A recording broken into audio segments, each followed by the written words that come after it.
I would probably recognize our first 1,000 users by face, if not many of them by name. People often ask me, what are the tricks to building community? Like, what's the shortcut? And I'm like, welcome to Logan Bartlett Show. On this episode, what you're going to hear is a conversation I had with Armon Dadgar, co-founder of HashiCorp. HashiCorp just announced a sale to IBM. Armon and I talk about that acquisition. Armon and I also talk about the journey of HashiCorp and a number of the unconventional things that they did along the way, including launching initially with 6 separate products and how that led to HashiCorp's success. We also talked about him and his co-founder, Michel Hashimoto's desire to not be the CEO, including them swapping back and forth on a monthly basis before ultimately making the decision to bring in an outside CEO and Dave McJanet. It was like, you're CEO this month, I'm CEO next month. It worked about as well as you thought it would. We also talk about their principles for scaling culture, some of the things related to enterprise selling that were not intuitive. I feel like I got multiple MBAs worth on this. So there's maybe 2 things, which is like, 1 is, I'll share maybe the most surprising thing, and then 2 is like, how do you actually learn this stuff and sort of make it work? And his observation that it is easier to get divorced from a spouse than it is to get separated from a board member. A really fun conversation that you'll hear with Armon now. Armon, thanks for doing this. Yeah, thanks so much for hosting. So maybe just to start, can you give a brief layman's definition to someone that probably isn't familiar with HashiCorp or your product suite, what it is that HashiCorp does? This is the explain to my mom what we actually do. That's right. Yeah. Which is always difficult given how technical the company is. Yeah. But your mom's probably familiar with it. Maybe my mom. Less familiar with it at this point. Yeah. So the way I like to describe it to people is if you think about, so obviously there's this massive shift happening to public cloud, right? So people are moving out of data centers, they're going to Amazon, Google, Microsoft, et cetera. Our view is that if you take any large enterprise, right? Think banks, insurance companies, governments, et cetera. They're not going to be in one cloud. They're too big for that. They do mergers and acquisitions. They have too big of an infrastructure. So fundamentally, they're going to be multi-cloud, meaning they're going to have some workload in their own data center, some in Amazon, Google, Microsoft, Oracle, et cetera. So their challenge becomes, okay, how do I do that in a way that's going to be both efficient and cost effective, right? Because I don't want to have 5 different ways of managing, one for my data center, one for Amazon, et cetera. I want one way that can support my whole multi-cloud environment. That's effectively the layer we sit at. So we're kind of sitting at that point, enabling enterprises to adopt the cloud and do multi-cloud in a consistent way. So across all those different clouds, there's a suite of products and considerations, infrastructure, kind of middleware, if you will, that is repeatable processes that have been codified and turned into software by you all that allows this to have a common lingua franca across all the different clouds, all the different services, anything you want to spin up, anything you want to do, all that. Exactly. Yeah. So it turns into a portfolio of about 9 or 10 products today, depending on how you want to count. So each of those, portfolio products solves sort of a different point problem. But yeah, it's exactly that. Each of these is sort of fundamentally a multi-cloud problem.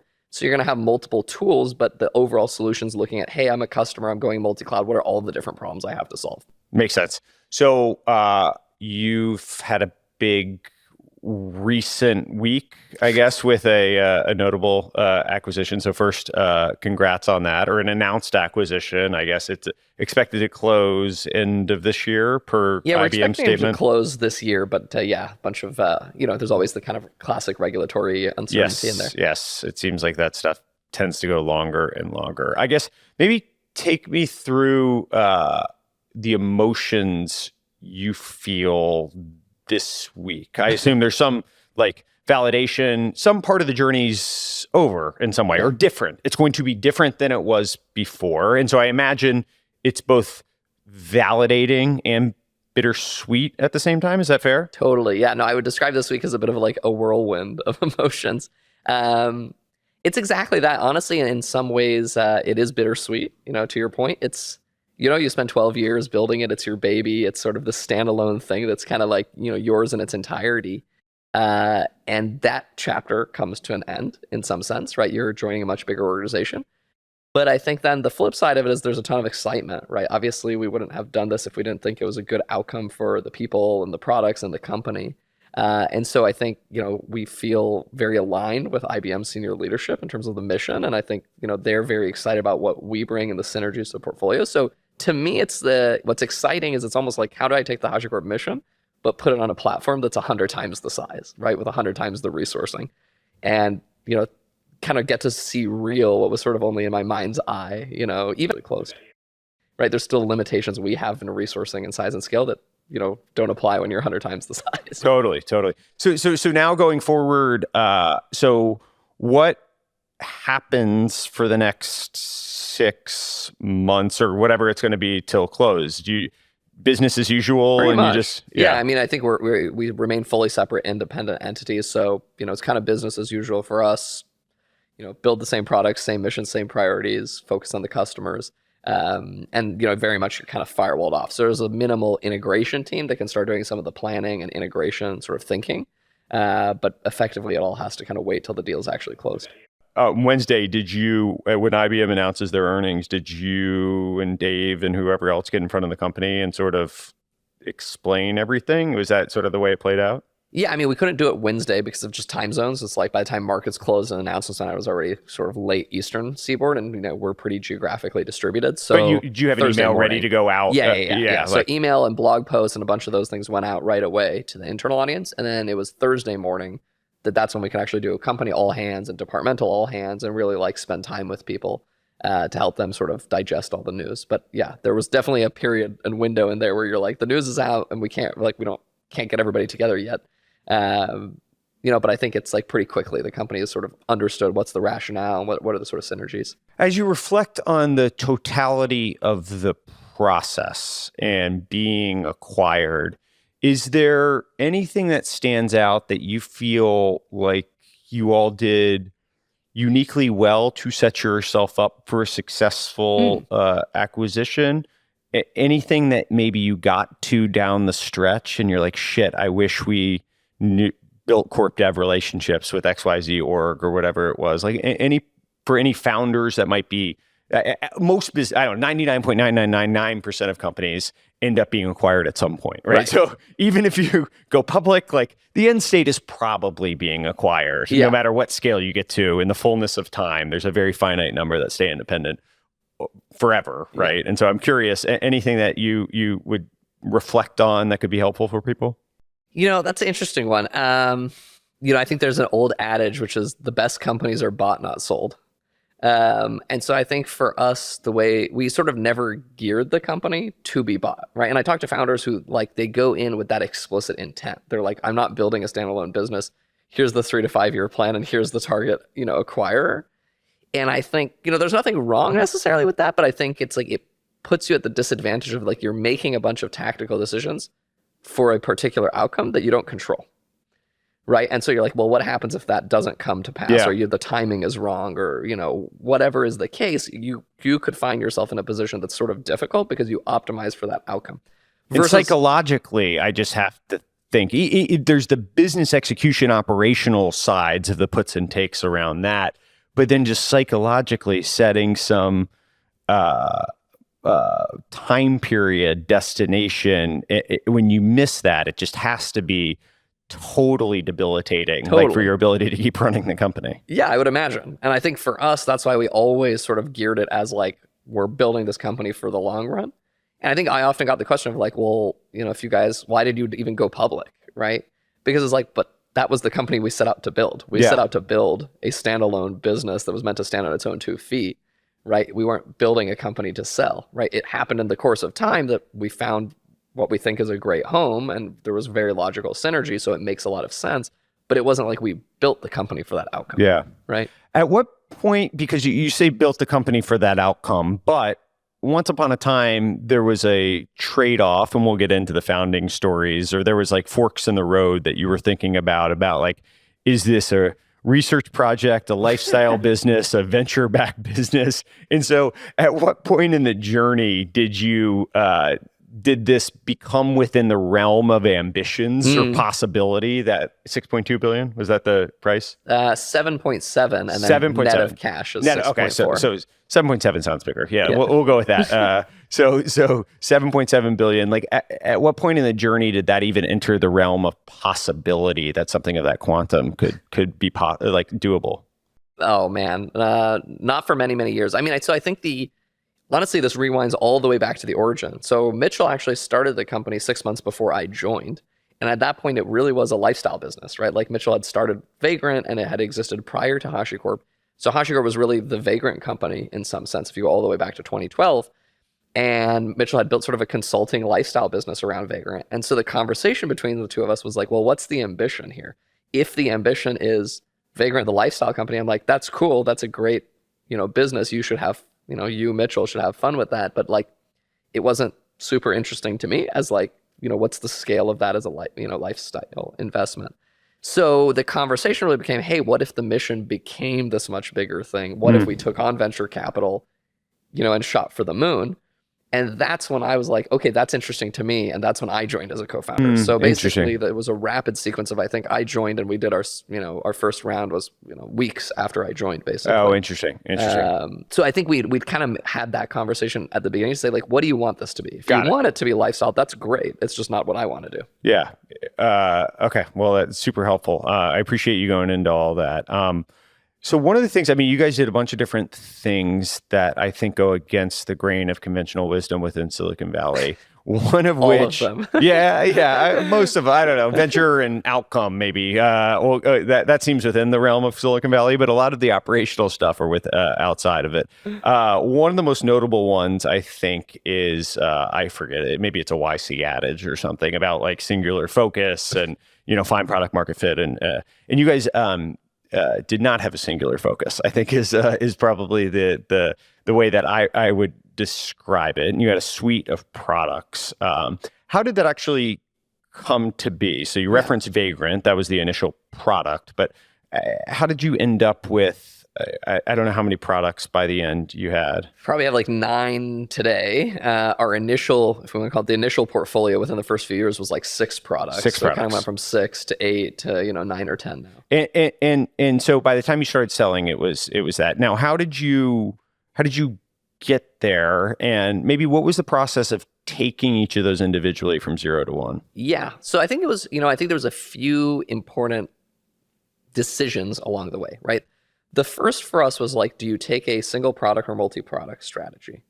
And obviously, conventional wisdom would say you never do a multi-product strategy, especially as a small company. Now, I think for us, the thing that made this all work was that it's not multiple products with multiple buyers. What we had was a single buyer strategy. We said, hey, there's going to be a DevOps persona. That person is going to be responsible for cloud infrastructure, cloud management, doing all these things. So the question for us was like, what are all the problems that person has, right? And so rather than try and build one monolithic tool that solves all of their problems, we said, well, we're going to build individual tools. Each one solves one problem that the same person has. So what we're not doing is building a relationship with 20 different people in an org. We're going to get to the DevOps team, build a trusted relationship and say, hey, Vagrant solved your first problem, but Terraform solved your second problem, and Vault solved your third problem. And so it's by having sort of a singular channel and then building multiple things where you're building trust and then you're layering product after product in, that's what creates some efficiency to the model versus saying we're going to sell to 20 different people in an org, right? So the decision of modularity there versus integration, like what was the thought process on that? Because other companies have taken we're going to have a bunch of different products, but it's going to be tightly coupled as a suite. And you guys very much had, it was more federated, right? There was some workflow and tooling that tied it together, but you could very much buy or download each of the individual products. So how do you think about that? So I think, this goes back to some of the early thinking around it wasn't clear to us at the time which of these products would be successful. And so we're like, if they're tightly coupled, it makes it hard to ever divest from them, right? So if you build it all in one platform, how do I kill a product if it turns out that thing doesn't have product fit? So it's hard to reflect on it now when these products sort of have fit. When you're sort of in that 0 to 1, you don't know what's going to stay at 0. So we felt like, hey, if we build these things separately, we can see what has resonance, what doesn't. And in fact, if we look back, there's multiple products that we ended up killing. Yeah. Because we built them, we're like, product market fit isn't right. People don't understand it. The workflow is wrong. And we killed those products. Like Surf and Auto were early products that we built, didn't have fit. We killed them. So by keeping them separate, it allowed us to sort of experiment in a way that was a bit lower cost, right? So we could play with it. The second thing is it gave us multiple insertion points to a company. So we might go to an organization who says, hey, we've really figured out secret management. We don't care about Vault. But hey, your Terraform thing, that's interesting, right? Or vice versa. Versus if they were all integrated, it becomes this whole conversation of, well, we need to bring in the whole platform. Part of your platform overlaps with investments we already have. And so now it just becomes a much more complicated decision of like, should we use your stuff at all? Versus if you say, hey, great, I'm happy you have a Vault solution. Why don't you just use my Terraform solution? And that worked really well because customers are like, okay, great. And that thing can play nice with the tools we already have. And we're like, yeah, we always took a very open ecosystem approach. Our view is that over time, if we land you with, Terraform, for example, we win a position of trust where you might say, actually, I don't really love our homegrown Vault thing. Maybe we'll take a look at yours. But that might be a year or 2 years after they adopted Terraform. But we now have a position of trust in a relationship versus if you had a whole platform. Platforms are notoriously difficult to sell. I mean, if you look at the history of startups, every generation there's a graveyard of platform companies because they bring a ton of complexity, which means their operational burden is high, their adoption curve is very complicated, versus if you say, hey, these point solutions solve a very specific pain point and you don't need to boil the ocean to bring us in, it makes that adoption much, much easier. And so finding product market fit for each of these things individually and going from that 0 to 1. So was it you or Mitchell would have an observation, hey, we had to do this. I assume other people have to do this. Let's build some commercialized version of this and throw it out there and see what happens? Yeah, I mean, I think so. A lot of it was informed by me and Mitchell being former practitioners, right? So we started, it's funny, before I even joined, as co-founder, we literally sat down and sketched out the first 6 products, right? Broadly, what was the use case, the workflow, what problem were they going to solve, how would they work architecturally? So we basically had our roadmap on, a few pieces of paper that would cover the next 3 or 4 years of the company. Because we had spent years building these solutions ourselves, and then it's not just in isolation. We talked to a bunch of our peers that, hey, what's GitHub doing? What's Slack doing? What's Stripe doing? And so we had a sense of we're all solving the same set of infrastructure problems, and we all kind of have converged to a common set of patterns, but we're all home growing the tooling. So we kind of had a sense of, okay, we know what the landscape looks like. We've built these tools before. All of our colleagues in industry have built these tools before, but nobody's built it sort of for the masses, if that makes sense, like in a generic reusable way. They built it for their own homegrown need. So we basically sat down and said, let's just build these things in open source with a very heavy focus on developer advocacy and DevRel. So that's really where the product market fit, mattered for us. It was actually not with the commercial products. For the first 4 years of the company, we actually didn't really have commercial products. We were just focused on open source adoption, open source growth. We obviously had some, customers paying for support and things like that, but there really wasn't an enterprise version. It wasn't until 2016 that we had the first enterprise version of Vault, and 2017 that we had the first enterprise version of Terraform that were truly, pure commercial versions. Right before that, it was just a community focus. I'd heard you say that a number of the competitors in the market, and I realize there probably wasn't any singular competitor, and in some ways you competed with your open source projects as well, was probably your biggest competitor, but that they were maybe more dogmatic in their approach, and you guys prided yourselves on being pragmatic in your approach. Can you contrast like what that actually means in practice and how it manifests itself in product development? Yeah, I mean, this is a great one. And honestly, this is one of the biggest pieces of advice that I give founders, which is you got to be obsessed about one thing, right? And so you got to pick, are you obsessed about the problem you're solving, or are you obsessed about your solution? And there's a very important difference between those two things, right? Because what happens with a lot of people is they obsess about their solution. They think this is the right way to solve the problem. I'm smarter than my customers. They just they haven't seen the light yet, right? In terms of this is the right way to do it. And the problem with that sort of dogma is, most enterprises aren't starting from a position of blank greenfield, right? They have existing investments, they have brownfield, they have a mess of existing legacy technology. And so if you come to them with something that's super opinionated and you're rather inflexible and rigid about that, then it makes their adoption often impossible because they're like, well, do I really want to change the way the entire enterprise works to bring your tool in? Like, no, right? I need your tool to sort of fit into what I'm doing. So I think what we tried to be, and we talk about pragmatism as both being one of our principles, but also our Tao, right? So our design philosophy of our products as well. Because our view is we should have an opinion, but it should be loosely held. So all of our tools has an opinion that says, hey, we think this is the right way infrastructure should be managed. But that's okay if you don't agree or doesn't fit in your environment. We're building flexibility into the design of the product to sort of accommodate other opinions, if you will, right? Is there a way that manifested itself, a tangible example of something that maybe you thought from a principled perspective was the way things could be done, and you just found out in the market, the customers told you like, hey, not quite, and you had to iterate on it? Yes, I'll give a very concrete example of this, right? So if you kind of rewind, you think when we started, it was like 2013, really. that was sort of the heyday of configuration management, right? So think Chef, Puppet, CF Engine, Ansible, right? They were all sort of reigning supreme. And I think there was this model in people's minds of the way we should manage infrastructure is as sort of very long running, VMs that you run tools like Chef and Puppet on continuously to patch them, update them, et cetera. This is sort of a classic model of how infrastructure was managed historically. Our view was, this doesn't actually make sense in a cloud world because it's super cheap to, create and destroy VMs all the time. So why bother running things for months or years at a time? Like use it for a day, a week, a month, and then kill it and create something new, right? It's costless to do in the cloud. So we had this vision, this philosophy of what we call sort of immutable approaches to management, right? The immutability being, I don't upgrade a server, I just destroy it and I create a new one, basically, right?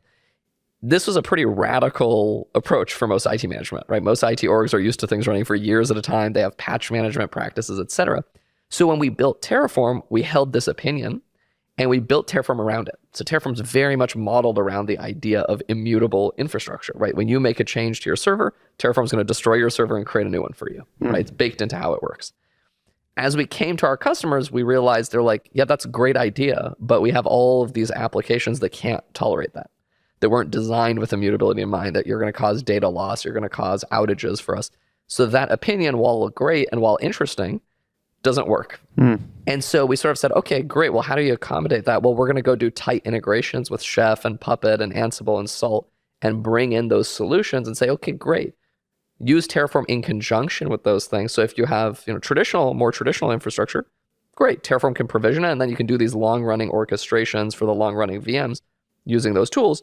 As you modernize and go to immutable practices, great. Terraform will meet you right there as well, right? And so we can kind of take customers on this journey from, hey, you have a traditional approach to sort of a more modern approach.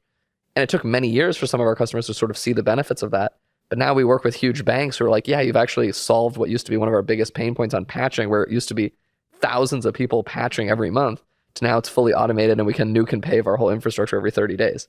So, but that's the reality, is it took 5 years to take these customers on a journey, right? Yes. So layman's version of that is you saw the path of progress and where things were going, and your solutions served that. But instead of being dogmatic about, hey, take it or leave it, we don't want to, that could be considered a competitor because it's a different way of doing something to a similar outcome.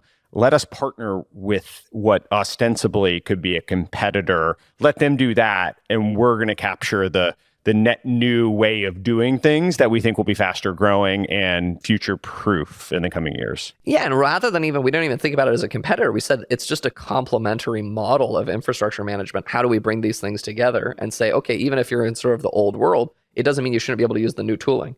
So let's just integrate these things together and make them play nice so that you can say, great, both of these can coexist. Because the reality of a complex enterprise is it's never one or the other, it's both. Yes. So maybe competitor is the wrong term, but something that was trying to solve a similar outcome in a potentially very different way. And Correct. So partnering with them rather than just being dogmatic about, no, you have to do it our way, rather than... Exactly. Yeah. Because the reality of these enterprises, I joke, if you look at an enterprise, I think about them like a tree. And what I mean by that is like if you saw down like a big bank, they have every ring of technology still at play. Sure. Nothing has ever gone away. At the very middle, you still have mainframes. You have credit bare card metal. Amex credit card still runs to North Carolina mainframes, Exactly. I think, today. Yeah. So it's like, I think people have this view of like new tech comes out, enterprise adopts it and transforms their whole business. You're like, it doesn't work like that at all. It's just yet another ring in the tree. It's a layer cake that keeps building on itself. Yeah, you're going to have your Kubernetes thing, talking to your VM, talking to a mainframe, right? Like every layer of it is still at play. Yeah. So the 6 products you guys initially launched with, they, in hearing you tell the story, it was not an overnight success for any of them, I guess. Can you talk through, I've heard you say that maybe there's 3 different journeys in like the product evolution that you went through, and maybe in the first year of all of them, it was like hundreds of downloads, and most of them might have been you and Mitchell. But can you talk through like the confidence in just iterating maybe on the product and just staying the course without the data points? And then what were the next steps in the journey? So this is the hardest thing I think about the whole thing, and founders ask me this all the time, right? Which is, if I look at all of our products, except for Vault, and we'll talk about Vault, they all went through this sort of, I'll call it period of despair, which is like in our mind's eye, we're like, we think it's a great product. We think they solve, a great, hard workflow problem in an elegant way. So we build these things in open source, you put them out there, and almost invariably with all of the products, what you see is almost a flat line of adoption for the first year or sometimes 2 years, where, a tiny bit of download, maybe a tiny bit of GitHub interest, but relatively sparse, right? You wouldn't look at these things and say runaway freight trains of success, right? And, part of the challenge to us was always like, how do you get conviction that you're right or you're wrong, right? Because they look very similar from the data. Yeah, for sure. the first 2 years. And probably wrong, at least based on the numbers initially, right? Exactly. Yeah. No. Yeah. Exactly. It looks wrong, right? You look at it, you're like, well, nobody cares. Clearly, no GitHub downloads, no traffic, etc. So, I think it's a few things for us. One of the things that becomes really clear is it's important to understand, like, what's the reaction by, I'll call it, for lack of a better term, the smart kids. Yeah. Right. And so we had good relationships with a lot of these folks who are on sort of the bleeding edge of defining how cloud infrastructure should be managed. And so we'd go work with these people and say, hey, here's this tool we built, Terraform. What do you think about it? Right. And, for some of our tools like Terraform, people were like, this could change the world, right? Like, this is super interesting. Yeah, it has these feature gaps. Yeah, it has sharp edges and bugs and whatever. But you could see the excitement and people were willing to like try and be a part of that journey to make these things work because they could see the opportunity. With other tools like Surf, for example, that we built that we had to sort of kill because it didn't find fit, people were like, what does this do exactly? And you're like, okay, if the smartest people we know are like, what does this do and what's the problem it solves, it's a bad sign. Yeah. So I think part of it was, it's your internal conviction that, hey, do we think this is right? Part of it then is external conviction from a number of people that you trust their opinions, basically, right? And then the third layer of it becomes obviously sort of I'll call it the telemetry data of downloads, traffic, whatever. Sure. But that's going to be what we find is consistently a trailing indicator. Like, it's not going to be a leading indicator of anything. So, it was some magical mix of those things. And then frankly, it takes just a little bit of unreasonable conviction, right? Like, Terraform is a great example. We had multiple conversations with our board where they're like, it just looks like this thing isn't going to go anywhere. Why don't we kill this product and move our engineering resources elsewhere? Right? Which is crazy. You look at it now and you say it's like our most broadly well-known product. But we had many board discussions where they're like, why do you even bother?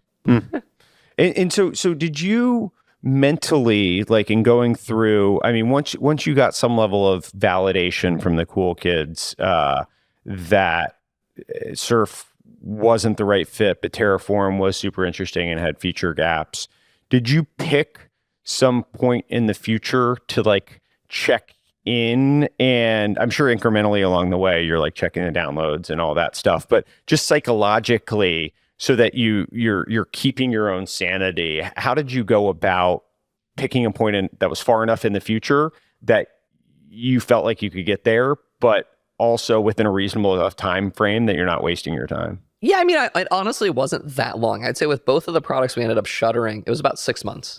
So we gave ourselves 6 months. We sort of launched it. We said, we'll iterate on a few versions of it. We'll talk to users, customers. We'll get their feedback. But like, time is not your friend as a startup. So we were like, okay, you got to make a decision and move on because you don't have unlimited resources. So Surf was pretty quick. I mean, I remember it was about 6 months after we launched it, me and Mitchell sat down and we're like, we think we got the abstractions wrong, right? And again, this goes back to, are you obsessed with the problem or the solution? And so I think as we went and started talking to all these customers, what we validated was, yeah, the problem is real. Everyone kept articulating, hey, how do we think about network automation? How should we handle, large scale fleets where you have failures in the cloud? So everyone kept re-articulating the problem, but then when we would explain our solution, they're like, it doesn't make sense. So we were like, okay, what are we obsessed with? Problem or solution? And so we said, it's the problem. So we said, great, park Surf. We went back to the drawing board, and what we ended up building was the successor to Surf as Console, which Console is now a very successful product for us. But again, it was because it was an obsession with the problem, right? We said, you know what? We were excited. We loved the solution. In fact, Surf is still one of my favorite pieces of technology. But it was the wrong solution for that problem. So as these things are being launched into the wild and getting put on GitHub and all of that, how much of your time or how much of the success that ultimately came was rounding out the edges of the product and sort of spent, making it more feature rich for the people when they came to realize this was the future, versus grassroots evangelism, DevRel, all of that? Because I assume you felt like this was the path of progress one way or the other. And so in getting there, which one do you attribute more of the success to? Oh man, those are almost intractably linked. Because I assume the DevRel is feeding into the product development and all that. Yeah. Exactly. I mean, it was like that feedback loop was so critical, because you would go to whatever, a meetup group, a conference, whatever it was, and you would talk about the product, and then someone would ask a question. It was like, hey, does the product solve X, or can I do Y with it? And then immediately you're like, well, that's a great question or feedback. We should feed that back into roadmap. And you're like, it doesn't today, but give me a month and the next version will, right? And so that feedback loop became super critical. To know what to actually build was tied deeply into the developer evangelism of it. So it's almost hard for me to untangle the two, because it's like, you can't build a product roadmap in a vacuum. I mean, you can, it's just going to be a bad one. Yeah. Right. So I think it's like, and because we were so driven by developer grassroots adoption, it was like, that was what drove our roadmap for many years. Was the North Star or the ICP, as you were thinking about it, were you solving at that point in time for the cool kids and thinking that what they do today, everyone else will do tomorrow? Or were you also trying to get in front of the, not to disparage JP Morgan and Bank of America and I don't know, LVMH and other big enterprises as well, and trying to cross-validate the two? So actually, I think the two are pretty linked, because if I look at any of these big organizations, I don't think about them monolithically. Like within them, there's the cool kids within any of those banks, right? That they're defining how the bank is going to do this at scale. But they might be the first 100 people where the bank has 10,000 developers. So to me, it was super important to get to those people. In fact, some of our most valuable design partners were those, the cool kids inside of these big enterprises, the eBays, the PayPals, the JP Morgans. Because it's like, if it's going to work for them, that's going to set the tone of how the rest of the bank is going to operate, right? So actually, the interesting thing is almost never for us, I won't say almost never, rarely was the cool kids like the small startups in Silicon Valley, because their scale challenges weren't anything close to the enterprises. You think about most of the startups, it's like, great, you have 50 servers. That's cute. Yeah. You go to talk to a bank that has 80 data centers and 250,000, right? Like, it's just a very different scale of infrastructure. So for us, it was, how do you get to the cool kids in those enterprise customers? Because they're the ones that actually have the scale problems, right? I heard you say that you actually knew your first 1,000 customers by name, and I'm not sure if that's a hyperbole to describe like being super close to the customers, or if you actually did know the first 1,000 by name, and how staying close to them, I guess, one, is that a factually true statement or sort of a allegory for how you went about thinking about staying close to it? No, so I'd say, well, my face memory is better than my name memory, but I would probably recognize our first 1,000 users by face, if not many of them by name, because some of them have come to events like HashiCorp 8, 9 times. So no, it's very much factual. I think people often ask me, what are the tricks to building community? Like, what's the shortcut? And I'm like, it's pounding the pavement, it's miles in the air, it's conversations had with people and hands shaken, right? Like, there's no shortcut. So when I look at the early years, it was me and Mitchell spent 250,000 miles on a plane, going to meet with customers, going to conferences, speaking at meetup groups, right? Like, just pounding the pavement, right? Because when you think about like getting to those cool kids, building trust and getting them to say, hey, I'm going to bet my company's infrastructure on a product you released 3 months ago that barely works. That's a very high level of trust. And that person needs to have very high conviction that they're not making a career ruining mistake, right? Like, cause this isn't like, oops, it failed. It's like, it's your core infrastructure. Sure. Right. So it required very high levels of trust and conviction. And I think oftentimes, a deep personal relationship with some of these folks. And I look back to actually some of the organizations like Twitch, where, I'll never forget, we had this one meeting where, Twitch was one of our first large scale deployments of console. And at the time, the largest tests we had done was to run console maybe like 200, 300 machines, which to us was big infrastructure at the time. And we had this meeting with Twitch. They're like, hey, we really like this tool. We've tested it. We think it will solve a big problem for us. Will it work for us if we run it on 3,000 machines? And at the time, this was like 10 times bigger than anything we've ever run on. And my answer, trying to be as honest as I could, I don't want to promise things we can't deliver. I said, I don't know. And, that was fine. They were like, okay, we get that. and they're like, can we work through this with you? Do you have commitment to help us be successful? I said, I don't know, but we'll make you be successful. And so we worked through all the technical details, et cetera. Now, I won't forget, after that meeting, the team lead of that pulled me aside and said, that was a great meeting. We're super excited about the technology, but if I give you one piece of advice, you shouldn't have said, I don't know. What you should have said is, we're committed to make it work for you.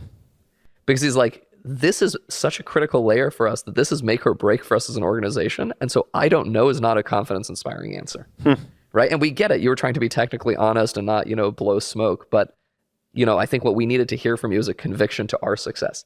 And so that was a profoundly impactful meeting for me. And it changed the way I interact with a lot of our customers, which is it makes you realize the bedrock, a lot of this stuff is trust. Someone saying, can I trust you that I'm going to make a bet with my career that this is the right technology?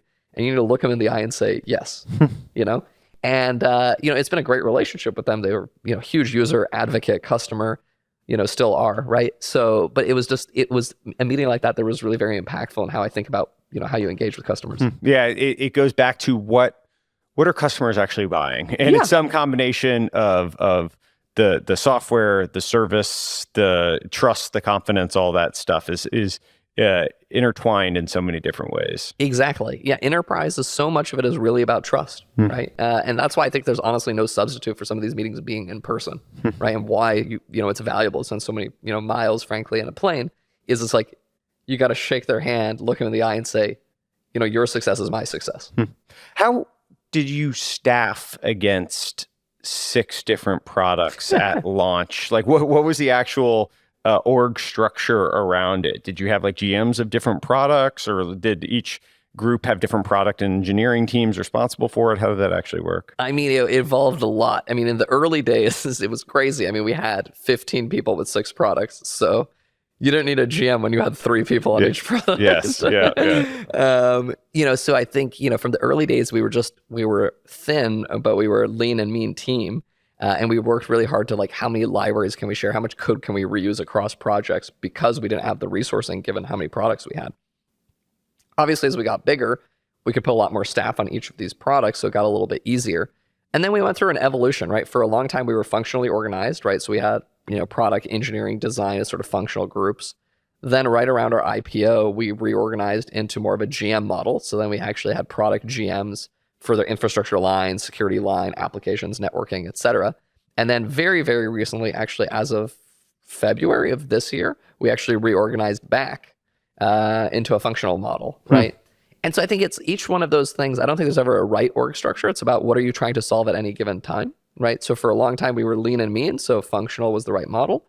Then at some point, we got a lot bigger, and it was about how quickly could we make decisions and allow the products to run with independent roadmaps. So it made sense to flip into sort of a GM-ish model. And then now, as we think about sort of, as we're delivering more of our products and services as a cloud service and through an integrated platform, it's about how do you drive a set of integrations and consistent workflows across the products. So it makes sense to flip back into a functional model so you can think more horizontally rather than kind of vertically.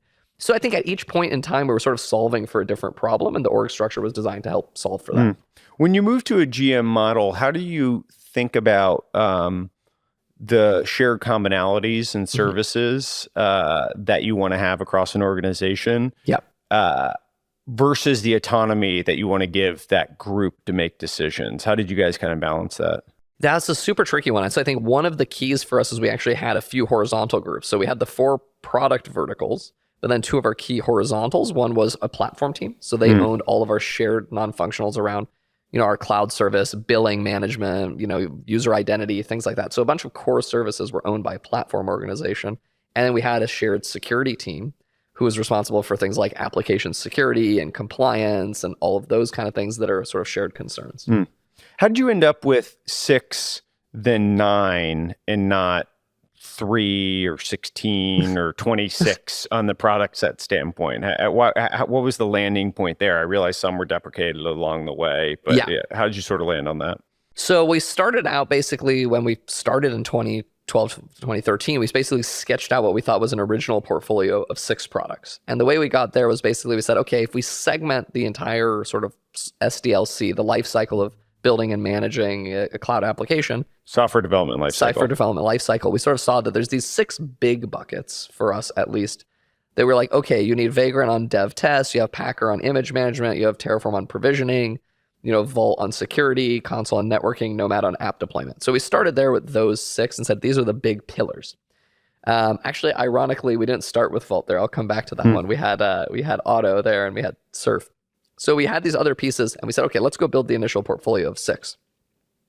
So along the way, for example, like I mentioned, we built Surf, we realized it was wrong. And so then the successor to Surf became Console. So you went from the vision of 6 to now you have 7, right?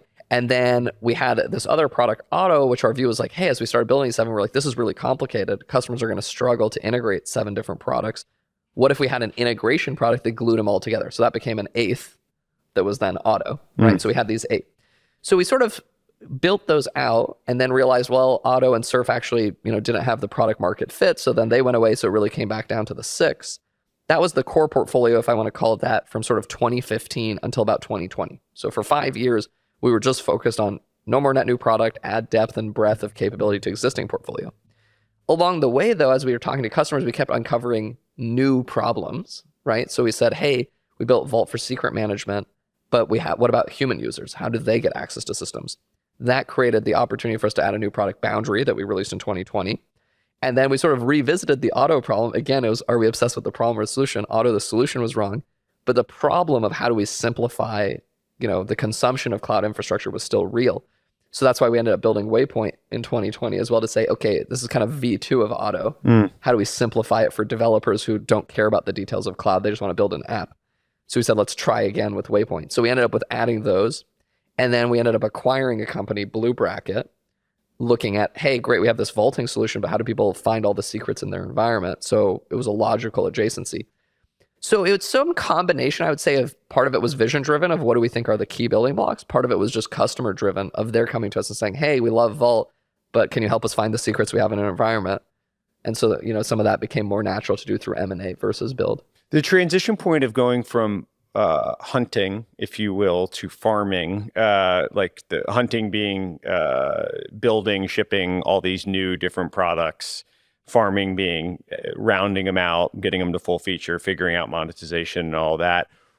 Why and when did you make that transition point? Yeah, I think really we made the flip in sort of late 2015.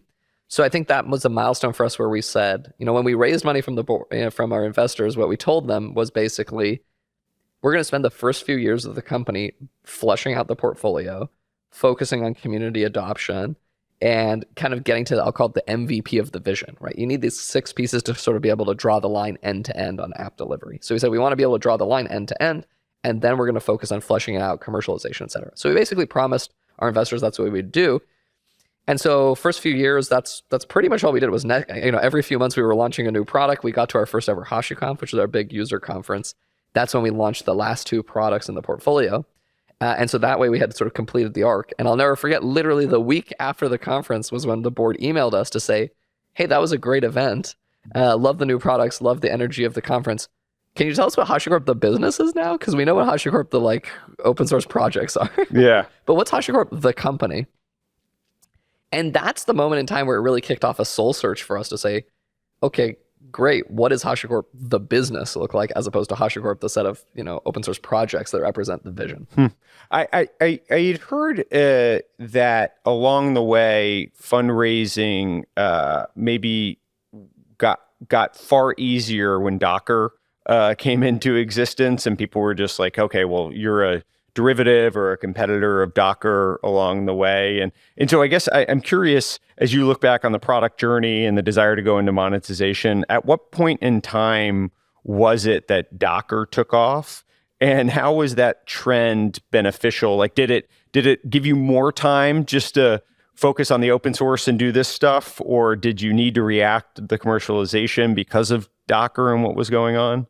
Yeah, totally. It's funny how these things work out. Yeah, when we did our Series A, that was probably the most difficult fundraise we ever did, because people was Mayfield? That was Mayfield who led it, yeah. But we talked to pretty much every, Silicon Valley name brand.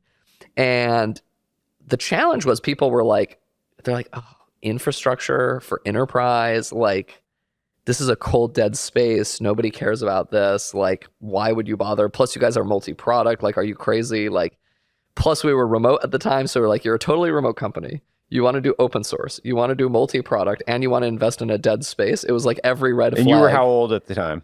22. 22, yeah. So yeah, and they're like, and you guys, yeah, exactly, graduated 3 minutes ago. Yes. So, I think most investors looked at us like, we had a third eye or something. Yeah. So I think it was a super difficult fundraise because nobody cared about this space. Ultimately we got there with Mayfield, and I'm super thankful because they were, deeply technical. They understood the whole vision. We had a great partner, Robin Vassan, who led the deal, who was very connected to the developer community. And I think he had a thesis that's like the adoption of these tools is going to be led by, practitioners. So that's why open source is super important. It's like remote is going to give you access to talent in a way that you won't have if you were Bay Area only, which most startups were at that time. And it was super competitive in that market.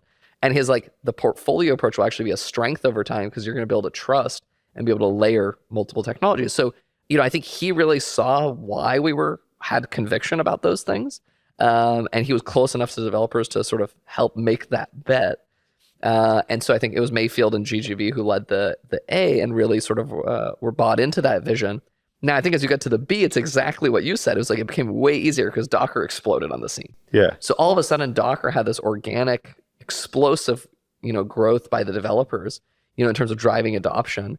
And, that drove, a crazy, skyrocketing valuation for them and an ultra competitive fundraise round. And so all of a sudden you had folks that felt like, hey, we didn't get into Docker. What else is the other Docker? Yeah. Right. And so it's like this boring enterprise infrastructure company that was HashiCorp that we didn't want to talk to last week. Huh. All of a sudden they're like, wait, you're doing enterprise infrastructure. That's so cool. Yeah.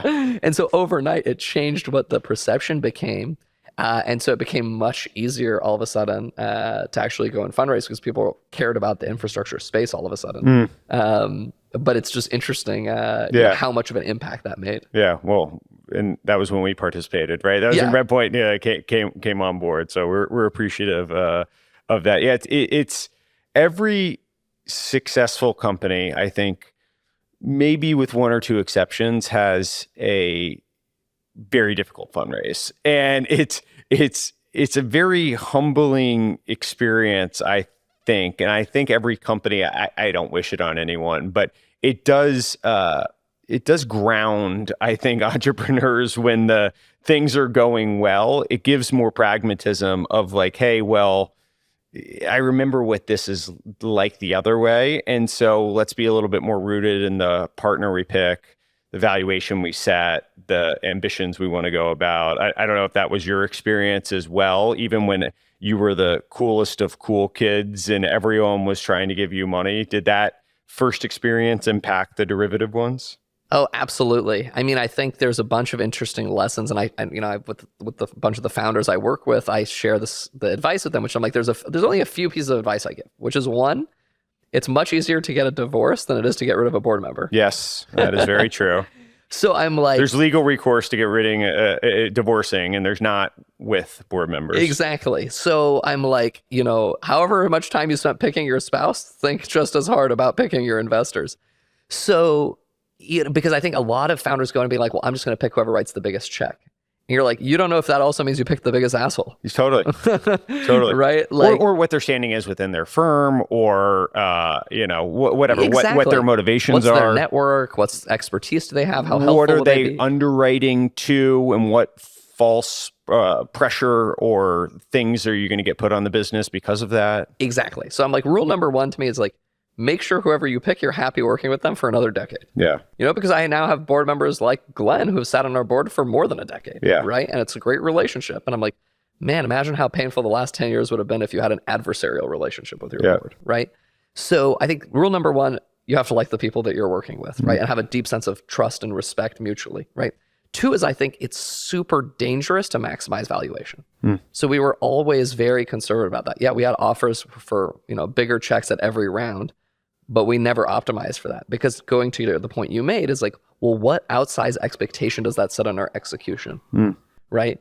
Because you can go, you see it. You see these companies will take $1 billion valuation at pre-revenue. Yeah. You're like, okay, well now guess what the expectation is for your growth, right? Like now it's all or nothing. You gotta go all in on, on growth and hope you hit a stratospheric number, or you're going to have massive down rounds that has implications for all your employees because you're going to issue options to them that are all underwater. It's going to be super demoralizing. You're going to have to do a down round. And if things go sideways, it eliminates your optionality on what the outcome could be. Yep. Because an acquirer is going to come and look and say $1 billion for a $0 revenue company. Like, are you insane? Yeah. Right. And I've seen that, right? Where great companies and great teams frankly get stranded because their valuation's so sky high that there's no exit. Right? Like no acquirer wants to touch them and you're not far enough along to be public. So what happens? You know? So I think there's super high risk in just saying, I'm just going to chase maximizing valuation. And at the same time, I think that thing impacts like who you think about as, you know, being the folks you want to work with. Yeah, whenever I say this, it sounds very much self-serving and like I'm talking my own book. So it's appreciated when founders actually validate these things as well. So thank you for that. I guess it's hard to know the counterfactual on the product and the coupling and the integrating into the suite a little bit more. You obviously don't know the road not taken on it. I'd be curious on the very bundled side of the house, and we talked a little bit about this earlier, and then the other side being totally federated, independent, separate products in there. I don't know where you think of where you landed. It sounds like there were shared workflows and services between the two. Where were you on that spectrum, and what were we've talked about some of the benefits, but what were the trade-offs or considerations that might be non-obvious that were negative in some way? Yeah. You know, it's super interesting, you know, and it's like, I look back and I'm like, are there things I would do differently now? Probably, with hindsight, you always have that luxury. I think some of the biggest trade-offs is things like, what is your development efficiency, right? Obviously we had to duplicate some work because you now have more products rather than less, right? Two is you end up with more inconsistencies because you're like, well, this product did it slightly differently than the way that product did it. But if they happen to be the same product, they'd be more consistent with each other. And then three becomes complexity on the user and customer side, which is, hey, we love Terraform. Now we want it on Packer, but it's a different tool versus if it was just part of the same logical, platform, right? So I think it creates some of that customer friction. So those are probably the negatives. The positives, though, is it allowed us to experiment and go a lot faster with these things and almost treat them like a little bit of a laboratory. We can say, hey, you know what? Why don't we try this thing with Packer? And if it's successful, we'll bring that feature to the other products. So it allowed us to actually do a lot of that sort of, I'll call it, experimental laboratory stuff, right? Where we'll say, hey, we have a new configuration language, for example. Today we use what we call HCL. It's the HashiCorp configuration language. When we first used that, we did it with one product only. It was Terraform. And it was massively successful with Terraform, so we ended up bringing it to all of the other products. So it gave us this ability to kind of experiment with things that would be a lot harder if you have one platform because the cost of experimentation would be very high. You can't be like, add this one thing to your one new product. It's like you have to re-platform the entire thing to it. So, I think the flexibility of having multiple insertion points was valuable because it was a simpler conversation. The ability to experiment was valuable, right? And the ability for us to iterate a lot faster versus it being sort of a larger platform was great because you're in a market that's highly competitive and dynamic and evolving all the time. So that speed and agility was super important. So I think there's some trade-offs. Now, as I look at it, we're now starting to converge. We actually just did a marketing rebrand on Monday to the sort of notion of an infrastructure cloud. We're really positioning two logical subsets of our portfolio, infrastructure lifecycle management and security lifecycle management. So what we're starting to do is say, hey, how do I take the logical parts of the portfolio that are infrastructure related, converge them together? How do I take the security parts of my portfolio, converge them together, and deliver them as sort of a logical platform? But the advantage is now it's like these are not products that are going 0 to 1. We've gone through that. We did the iteration on product market fit. We know they have fit. We know they have logical, synergy with each other. And we've done a bunch of these experiments. So now it makes sense because you're just in a different place in the market, right? 10 years ago, the market was figuring out what did it need. Now the market knows what it needs, but they're asking us, hey, can you simplify to make it easier for us? So I think that's the other trade-off is you kind of have to understand where are you in a market life cycle, right? And I think you see the same thing, for example, in a lot of the data AI space, right? You think about Databricks early on, they started off by saying, hey, we're going to make it really easy to run Spark because that's the market pain. And then over time, they were like, well, the market also needs a data lake and the market also needs an MLOps pipeline and the market also needs these other pieces.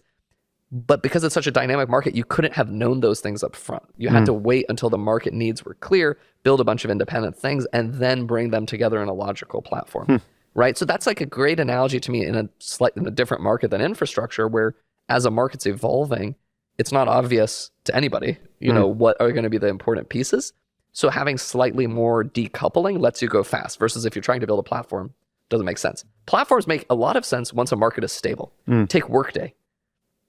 It's not a market that is, you're like, I don't know what HR needs. It's like, well, it's been the same thing for 50 years. Yeah. So, you need payroll, you need benefits, you need performance reviews, whatever. So you start by building it as an integrated platform because you know up front what all the requirements are. It's not a particularly dynamic market, right? So I think that is important. And I see often founders make that mistake where they try and go platform too early. I already see it now. There's probably 50 Gen AI platform companies. And you're like, guys, you don't know, what last week looked like was different than what next week looks like in Gen AI. So how are you going to build a platform? You have no idea what the features are even going to be. Interesting. Right? So it's like you kind of have to wait until some of these markets play out. And then over time, a platform becomes a natural aggregation.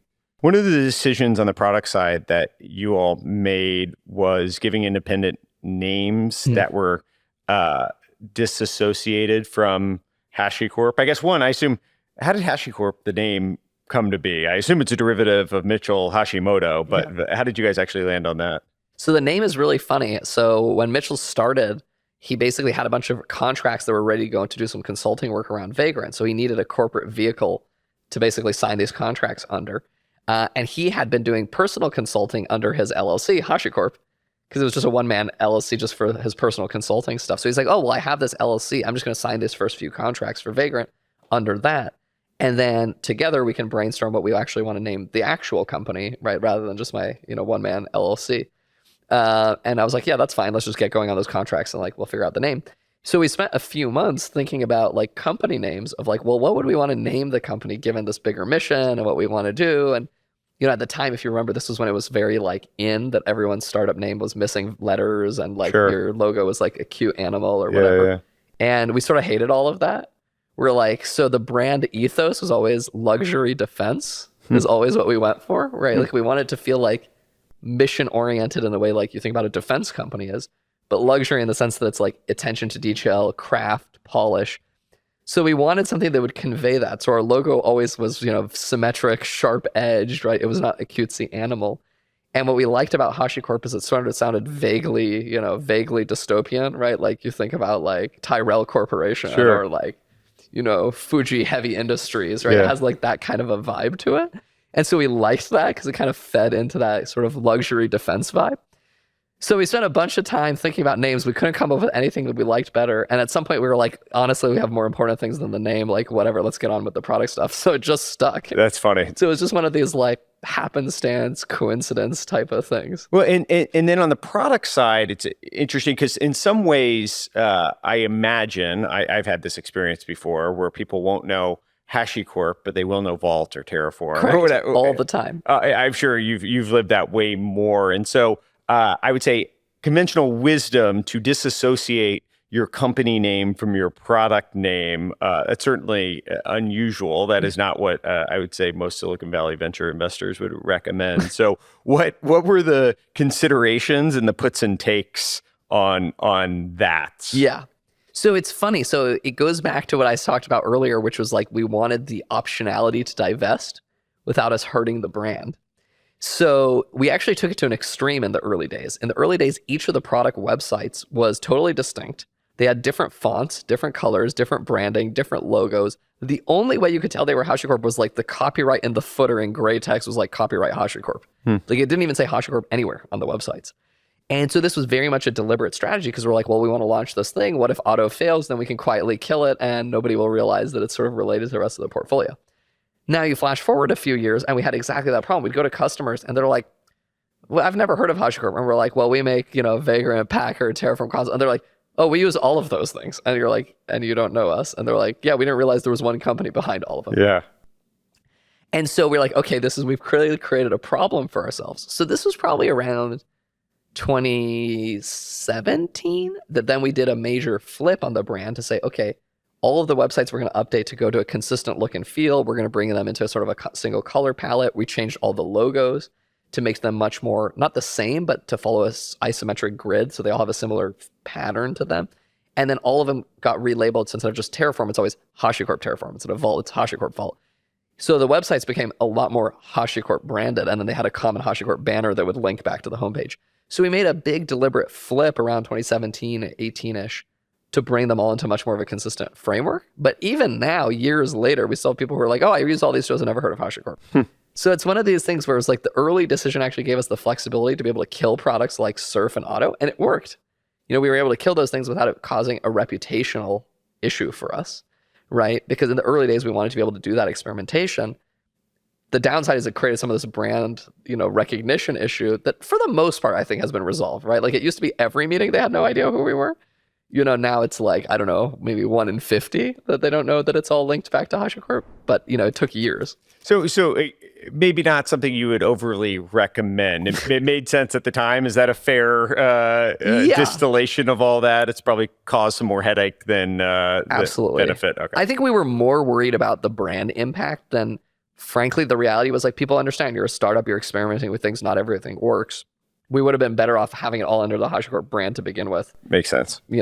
Your market had some, being open source and being your monetization model and all that, there's maybe a little bit of uniqueness to this, but I actually think the point is probably broadly applicable in that your users were often different than your customers in some ways. And I don't know if that's the nomenclature you would use for it, but the number of people that were using one of the products versus paying for one of the products were wildly different. And even if you're at an organization or you're an entrepreneur listening, and it could just be your buyer is the C-suite, but your individual user is someone different. And there's trade-offs and considerations for who you're serving, how you reach them, all that.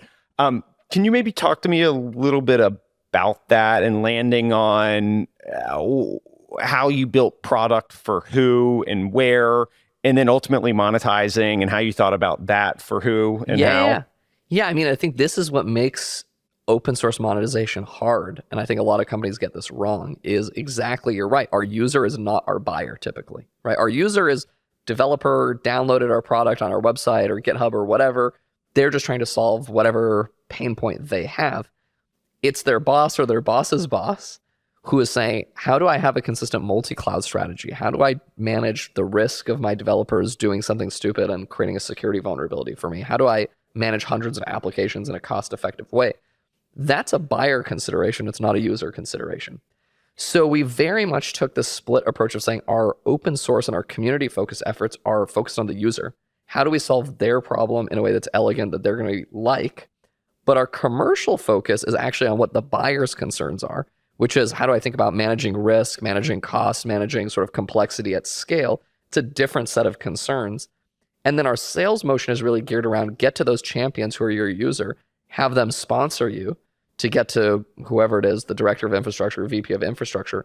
And then you can position to them the commercial value prop, which is, hey, your developers already love us. What if you standardize on our technology and we can solve all these other problems for you, right? And so it was very much a bottom-up motion in terms of the adoption is bottom-up, but we have an outside enterprise sales team that drives those conversations at a director, VP, C-suite level. I assume from where the business started, and at one point you were pursuing your PhD, right? Or you were going to go down a path of academia? That was the intent. Yeah, I didn't get very far. You didn't get very far along the way. I assume you didn't grow up thinking you would have insights around enterprise sales and platform sales and all that. Maybe as you dove into that or got exposure to it, what was the most surprising learning or something that was just counterintuitive to you that would be interesting to someone listening about, big deal sales and all that? Oh, man. I feel like I got multiple MBAs worth on this. I think there's maybe two things, which is like, one is I'll share maybe the most surprising thing. And then two is like, how do you actually learn this stuff and sort of make it work? Probably the most surprising thing to me, I'm like, guys, it's 2020. Does anyone really buy software over a steak dinner at a golf course? Surely that was 80s power lunch with 2 martinis. Sure. Yeah. You're like, that's what my mental image of this stuff is. And then, I literally cannot tell you how many steak dinners I've had over the last 12 years. It's probably, I will have cardiac arrest 20 years early as a result. Gout. Yeah, exactly. And quadruple bypass, I'm sure. Because it's still done over steak dinners at a golf course, right? And I think it goes back to the earlier point, which is it's about trust. And so much of this is, it's not about the steak dinner, right? Like that's kind of irrelevant. It's about you're taking this customer, you're spending time with them. You're going to do the meeting in the day where they're going to say, tell me about the features and the business case and we'll go over pricing. Sure. But it's the dinner where they look you in the eye and say, can I bet my career on you? Because that's what's happening, right? There's a VP who's saying, I'm betting my career on you. Can I do that? Help me feel good about that, right? And that's what that dinner is. And so you end up realizing that, yeah, you talk about software and you talk about cloud, but at the end of the day, the adoption is deeply human, right? And that's why that won't change. And, I think, rumors of us moving everything to, we're all going to be doing sales deals over Zoom is, I think, vastly overblown because at the end of the day, it's about human trust, right? And so I think to me, that was the interesting lesson where I was like, that's like such a kitschy, nobody does that anymore. Tactically, obviously switching the language from Twitch of like, we will make you successful versus I don't know. It sounds like that was one way of actually operationalizing that. It also sounds like lots of red meat helped along the way. But were there things stylistically that you figured out helped in building that trust beyond just FaceTime and being there in person and presumably being honest, but it sounds like maybe not overly honest. Honest with a touch of confidence inspiring too. Yeah, and I think the other interesting thing is these markets are very predictable in terms of who are first movers, who are the risk takers, and how does the dominoes fall. And what I mean by that is, once we had brought in some senior executives who had built go-to-market motions, right? And we can talk about, bringing in Dave as our CEO. One of the things you end up realizing is there's a playbook to this stuff. So for example, you're going to go enter Singapore as a market. There's a sequence of buyers, right? So you're going to go in and say, hey, the first organizations I'm going to go sell to are a specific set of banks because they're the risk takers. They're the front edge of technology investment. And when you land those few banks and those few telcos, everyone else in that Singapore market looks to them. So if I can land them, I go to the next customer along and say, hey, you know what? The bank up the street, they're our customer. And they say, oh, really? Okay, well, if they're doing it, then great, we feel comfortable. So you end up realizing there's this very repetitive domino effect, right? In the same way, if you can go land Goldman Sachs and Morgan Stanley, then you go to the next bank along and say, hey, by the way, Goldman and Morgan use us. And say, oh, really? If it works for them, then it's going to work for us, right? And so there's this sequencing of, these early adopters, they set the sort of trend, if you will, for the market, but they're also the ones that other people look to later on in the curve to de-risk their decision, right? Because a bunch of the middle enterprises are not going to be the first movers and the risk takers. They're going to kind of look to their peers. So that was the other interesting lesson, is that it can't be pray and spray in terms of a sales strategy. You have to enter these markets and say, okay, I'm going to go win this account. I'm going to go win, Barclays Bank, because they're going to be the first one in the UK, but they're going to let me get to Lloyd's, right? And Lloyd's is going to let me get to, so on and so forth, right? And these markets are just very predictable and sort of the sequence of who are the early movers. The go-to-market staffing across the different products, you mentioned like there was kind of a throughput of a DevOps buyer, but some things are more security oriented, as you alluded to. Some things are more, software development lifecycle oriented as well. And so did you all end up building different sales teams to focus on different products, or did everyone sell all the things in the bag? How did you think about orienting the sales team? So we went through a number of evolutions on it, right? So originally we were too small to have, any really notion of multiple sales teams. So it was a single core sales team, and we had a single common pool of solution engineers, our technical sales folks. And that was really the early days. Most of our focus was Terraform and Vault at that point, right? As we got a little bit bigger, we actually introduced the notion of an overlay sales team. So then we had a specialist set of sellers and a specialist set of SEs just focused on networking with console. Because ironically, even though infrastructure and security seemed more distinct, it was actually networking that was the more distinct of a sales motion. So our overlay was really focused more on console at the time. And then over time, we realized actually the sales motion side of it is pretty similar. It's the technical side that's more distinct, right? So then we sort of folded the sellers back into the core. And now we have a notion of what we call sort of generalist SEs versus specialist solution architects. So we have our solution architects that sort of specialize in different domains, infrastructure, security, et cetera, networking.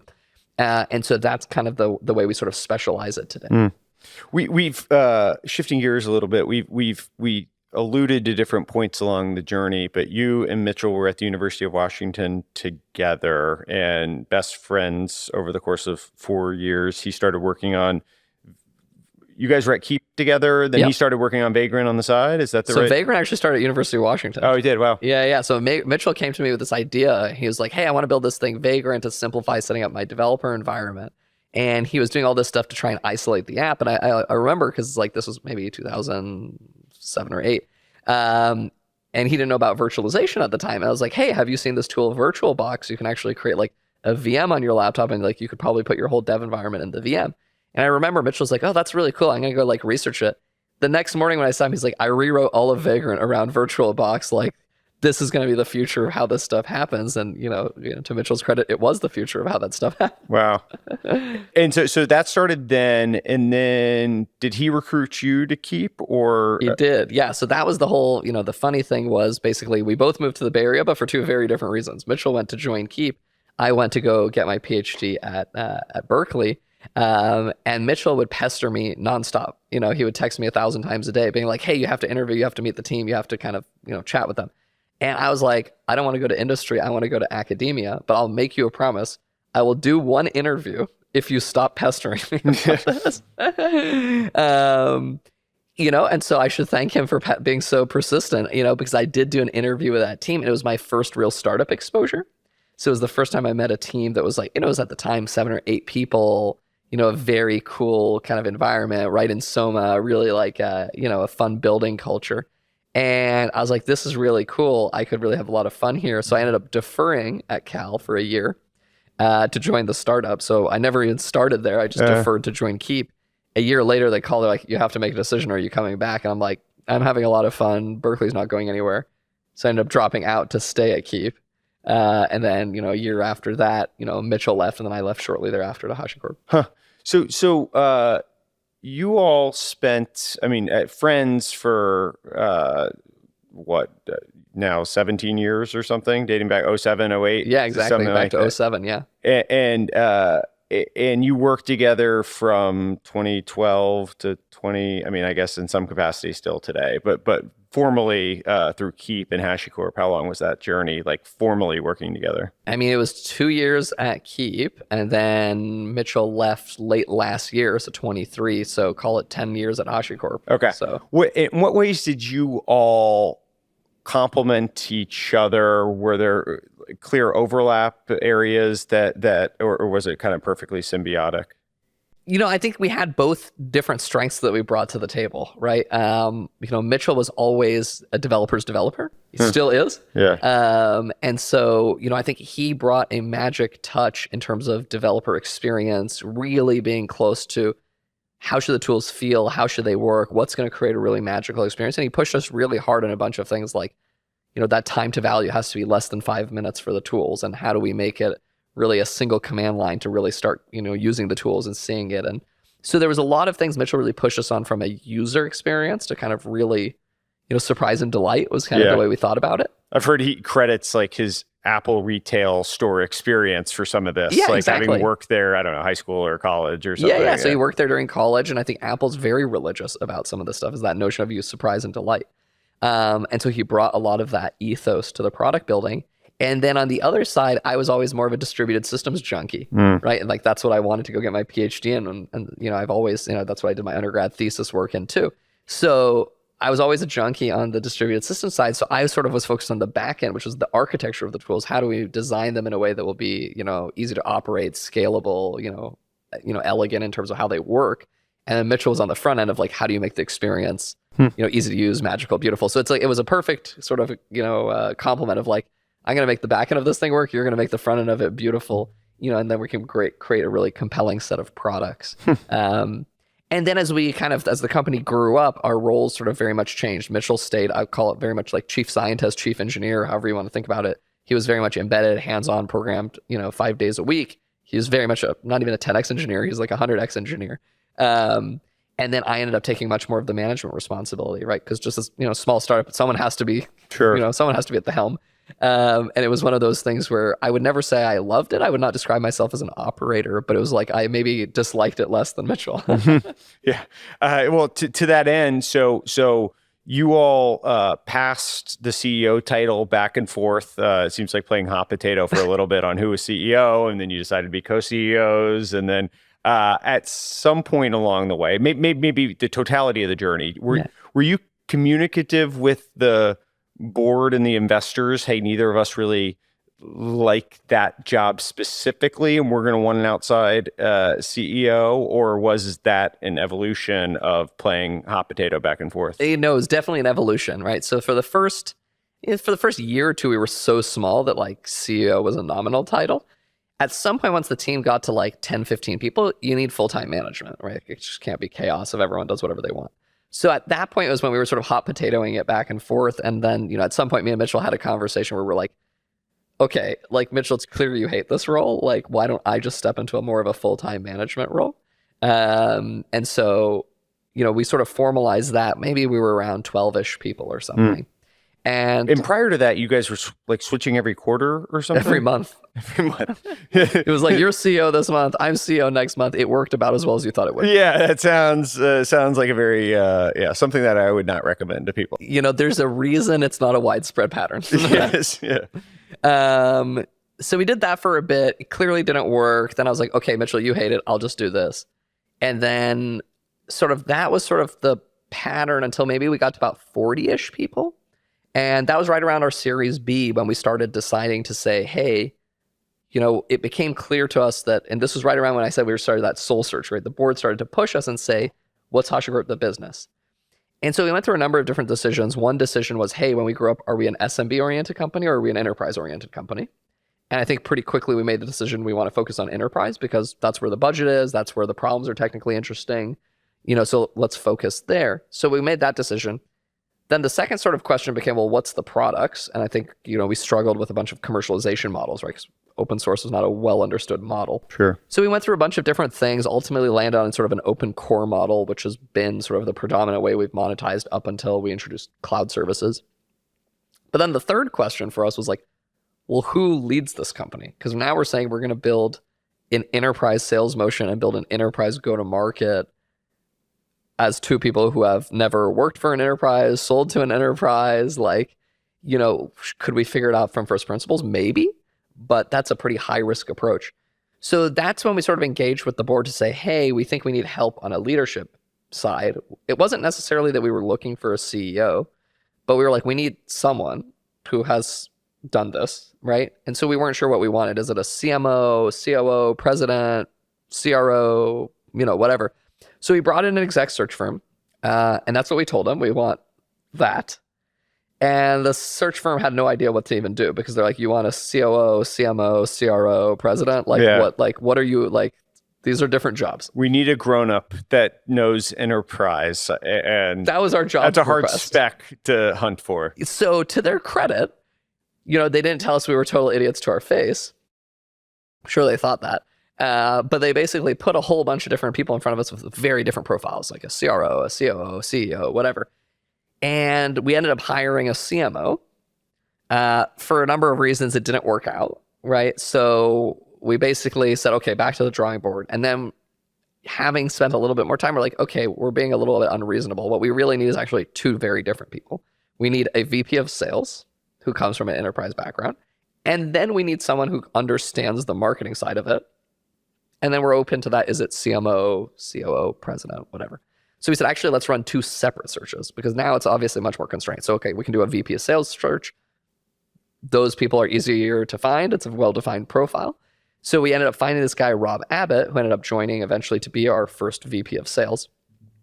And then in parallel, we were looking for much more of a focused, someone with a marketing expertise who could help scale the company.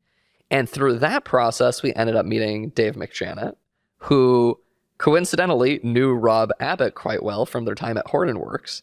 And so when Rob was talking to us, he's like, hey, I'm thinking about taking this job at HashiCorp. He called Dave. I was like, what do you know about these guys? Like, am I crazy? And we'd had a chance to meet Dave, previously when he was joining GitHub. And that was a part of the marketing search, although he wanted something bigger at that point in time. Is that right? Well, Dave was at the time, he had gone to be CMO at GitHub. So he had done he was CMO there for a little bit. And then Rob called him and Dave was, transitioning out of GitHub. So he was sort of an EIR at Greylock at the time. And so when Rob called him, he's like, oh yeah, I know the HashiCorp guys. I talked to them like, 18 months ago. He's like, let me re-engage with them. So then we already had this parallel search going for marketing. So we re-engaged with Dave. And then it became this sort of, two in a box, basically. We ended up saying, okay, what if we hire both of you guys? You've worked together before, you know each other. Dave brings a deep set of marketing experience.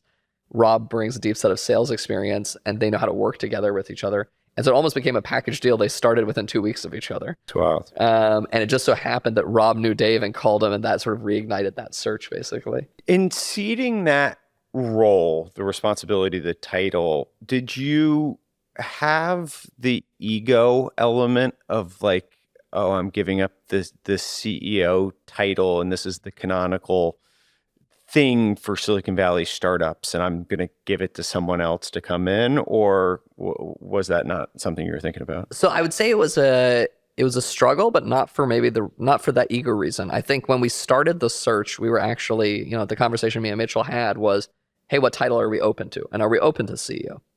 And the reason that was important is because the search firm was very clear. They're like, if you're open to the CEO title, that opens up a different pool of candidates than if you're not open to it. And so I think for me and Mitchell, the conversation became is like, again, what are we committed to? Are we committed to the title, or are we committed to the success of the idea and the company?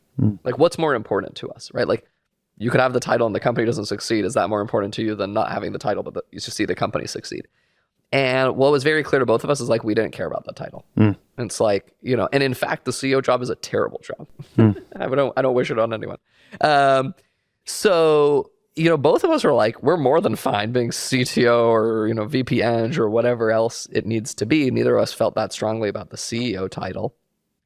So that was actually not the hard part. The hard part was, and very much, I think at the 11th hour, we got cold feet on the Dave decision. It was, you're giving control away of your baby. Yeah. You're bringing in your boss, fundamentally in some way, you can think about me and Mitchell's reporting to Dave.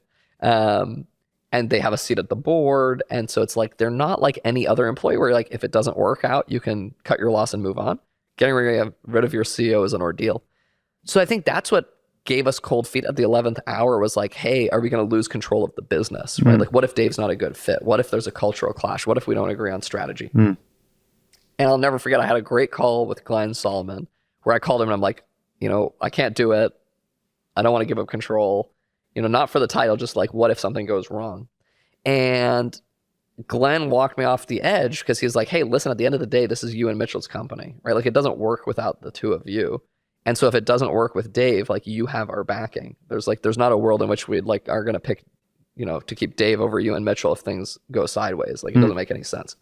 And so that was a super important call that I will never forget, because it was like, okay, having that support and that assurance of the board was like what got us over the hump, because we felt great about Dave. We were like, we think he's the right guy, but what if? Like, what if it doesn't work?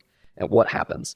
And so it kind of got us over the hump. We ended up making that call and bringing Dave in. Honestly, I look back as it was probably one of our best decisions. And so it was a year-long kind of vetting process for someone. It depends how are you measuring from the first time we did the exec search or the second time? Yeah, well, I guess when you were most amenable to a CEO coming in. Yeah, that process was probably 6 to 8 months, probably. Was there anything beyond just time that got you comfortable with the person specifically in Dave, or like, what was the actual vetting process? Yeah, I mean, the early dates, I use dates because it's sort of, that's how it felt like. You felt like you were sort of dating someone, right? Because you're like, let's go to dinner, let's grab drinks, let's like spend time together to understand like, how do you see the world? Yeah, drive-in movie. What? Drive-in movie. Yeah, exactly. So it very much felt like we were dating for a few months.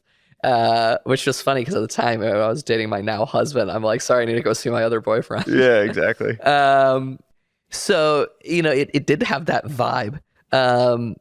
But then what we said is like, okay, well, how do we make this real? Because you can only get so deep at a dinner. And so then we started setting up a bunch of whiteboarding sessions where we're like, let's just bring Dave in and read him into the real problems. Like, hey, Dave, this is a product strategy question, or how should we think about marketing this? Or what's the right positioning for some of these things? And they were true working sessions, like as if he was an employee. Like, we're just going to give you all the context. Let's work through it as if we'd work together to understand what's our true working style in some of these things, and like can we add value to each other? Do we conflict? If there's a conflict, how do those things get navigated? And I think what became very clear is Dave has a very similar working style to we do. And it was just like, okay, this is just very easy, right? Like, it's very collegial. There's high respect. There's high trust. Like, it was a very good dynamic. And those were honestly more valuable, frankly, than, the dinners. Interesting. I heard on Dave's side, at least, he kept asking you all the same questions over and over again. And it wasn't because he forgot what you had said previously. Actually, quite the opposite. He was trying to validate that you all actually saw things the way that you had said it previously, and you were putting on a dog and pony show. Can you maybe talk about, like, from his vantage point? And because it's obviously a mutual sale that's going on, but yeah, I mean, I think Dave was colored by some of his experiences he had at other companies, and maybe, most recently coming off of GitHub. So I think the things he wanted to pressure test with me and Mitchell was like, where does our actual conviction lie in building a business versus building a cool thing that we like? Because again, it goes back to that thing is like, are you obsessed with the problem or are you obsessed with your solution? Because I think from Dave's perspective, he's very much a market sort of driven person. He's like, I see the market need here. The problem space is very clear. The opportunity is really clear. What's unclear is, are you and Mitchell going to die on the hill of you think surf is the best things in sliced bread? Or if it doesn't work, are you willing to cut losses and be pragmatic? So I think what he wanted to understand is, where's our passion lie? If we have conflicts on some of these things, can we resolve them in a reasonable way? Or are we like, no, every hill is a hill we're going to die on, right? And, get a sense for us of like, okay, is it, how flexible is the passion in terms of being able to direct it to customer interest? And what's our appetite to build an enterprise sales motion? Because I think that was one of the challenges they had at GitHub was it was like, hey, we're bottom-up, developer-led. We don't want to build an enterprise sales force, right? And that was a big point of conflict for Dave, was it's like, well, then why am I here? That's like, either we want to build an enterprise go-to-market or we don't, right? The halfway house doesn't make sense. Yeah. And so I think that's what he wanted to pressure test was like, hey, if we bring in salespeople and they start to change the culture because it's going to be an enterprise sales culture, how do you feel about that, right? If we need to evolve products, if we need to reposition things, right? Like, so I think those are the things he kept asking over and over. I think just to get a sense of like, hey, how pragmatic are we and where's our conviction on these things? Can you maybe take me through your personal journey once Dave came in? Like, what did you go do then after that? And what did Mitchell go do then after that? Yeah, so I think what started to evolve is like Dave's focus very much became go build the go-to-market motion. Because when he came in, it was ground floor, basically. Like, effectively call it no marketing, no sales. I mean, we had one or two salespeople. We had some marketing that we kind of put together, but it was nothing polished or, enterprise grade. So he was like, I'm going to go focus on building that out and building the executive team. So then he started to bring in our head of finance and customer success and support and HR and all of those things. So he's really focused on build the E team, build out the marketing function, start to build out the sales function. We had Rob Abbott at the time who joined as sales. So he was, hiring and building out a sales motion. So they were really focused on that side. And they kind of deferred to me and Mitchell to say, you guys go figure out the product strategy. But we worked very closely with them on thinking about how do you monetize open source? What's the, enterprise set of capabilities we should be thinking about building? But he sort of deferred the roadmap, the execution on the actual product side to us. And then between me and Mitchell, Mitchell is very much, I'll call it like, our chief scientist, right? So if we needed to like, hey, we really need this, Sentinel policy as code capability for Terraform, great, go put Mitchell on this thing. It's a strategic high priority project for this. He's going to go help build it. Versus I spent most of my time with sort of product management and engineering leadership on like, what do we need to go build? Who do we need to hire? How do we sort of staff for these things? So it ended up being a really nice balance where each of us had a pretty clear swim lane of like, where can we add value? And there was really not much overlap. There's this adage I hear from experienced CEOs, operators like yourself, that they definitely regretted hiring too late for certain roles. I've heard you allude to this at different points.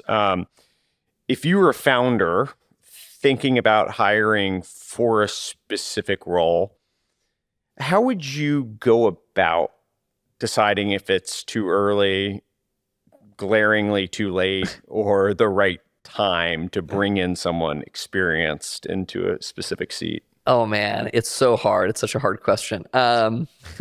I think by the time you're thinking about it, it's a good sign that it's too late already. It's like, that's my general experience. By the time I'm like, we really need that person, you're like, yeah, that means we needed them 6 months ago. that was my general experience of it. I think the other thing that's really helpful has been finding mentors who have seen the movie before. That was, I think, the thing we really didn't have prior to like Dave joining. Obviously, we had people in our network, but it wasn't the same. They weren't close enough to the business. I think once we had Dave in, he's like, well, I've seen this movie from zero to IPO multiple times. And he's like, he could just be like, oh, we need to go hire a head of customer success. And you're like, really? We have like 4 customers. Like, do we need a head of success? Like, what are they? Who are we making successful? But he was able to see like, yeah, but you have to build this machinery because it's going to take time to bring that person in. They have to build and train their team. You have to build a process. So by the time it gets going, it takes, 9 months, a year for that machinery to exist. And by then you're going to wish you had it. So I think having some people in the boat who've seen the movie, super, super valuable. And then one of the first things he did was really build out an E-team who had all seen the movie, right? So, finance and HR and success and sales, et cetera, marketing, who had all done it. And so those people knew the playbook of like, okay, at what phases do you need it? So I think our biggest misses were probably in that earlier phase prior to when we didn't have Dave, where it's like me and Mitchell just didn't know. First time founders, we'd never seen the movie. By the time we figured anything out, it was often late because it was glaringly obvious. One astute observation that I guess I practice it implicitly with companies I'm on the board of, but I never heard it articulated as crisply as you had, is that the leaders that you found to be most successful in their specific roles were the ones that could also forward plan or project their org charts and be able to talk about how everything fit together. Can you elaborate on that point and why that's the case? Yeah, I mean, I think what's so hard is if you haven't seen the movie, there is these breakpoints in scale, right? The thing that makes sense 0 to 50 is different than 50 to 100, different than 100 to 300, 300 to 500, 500,000, so on and so forth. And so especially for a company that's in hyper growth, you're not in any of those phases very long, right? You're sort of blitzing through them. And so the problem is if you're trying to discover the right structures by first principles, you're almost 2 phases behind at any given point. Because by the time you realize something is wrong, it's already too late. And then by the time you figure out what the right answer is, you're already in the next phase. And so you're almost always going to be 2 steps behind, right? Versus I think the people who've seen that, they're saying, yeah, I'm hiring at 100, but I'm designing for 500, right? And they kind of know what it looks like at each of those 2 phases ahead because they know it's like there's just a time lag. By the time you hire the right people, bring them in, put the right structure in place, fast forward 6 months, okay, next thing. And you need someone who can get you more than 1 phase at a time, right? Because otherwise everything's constantly in a broken state.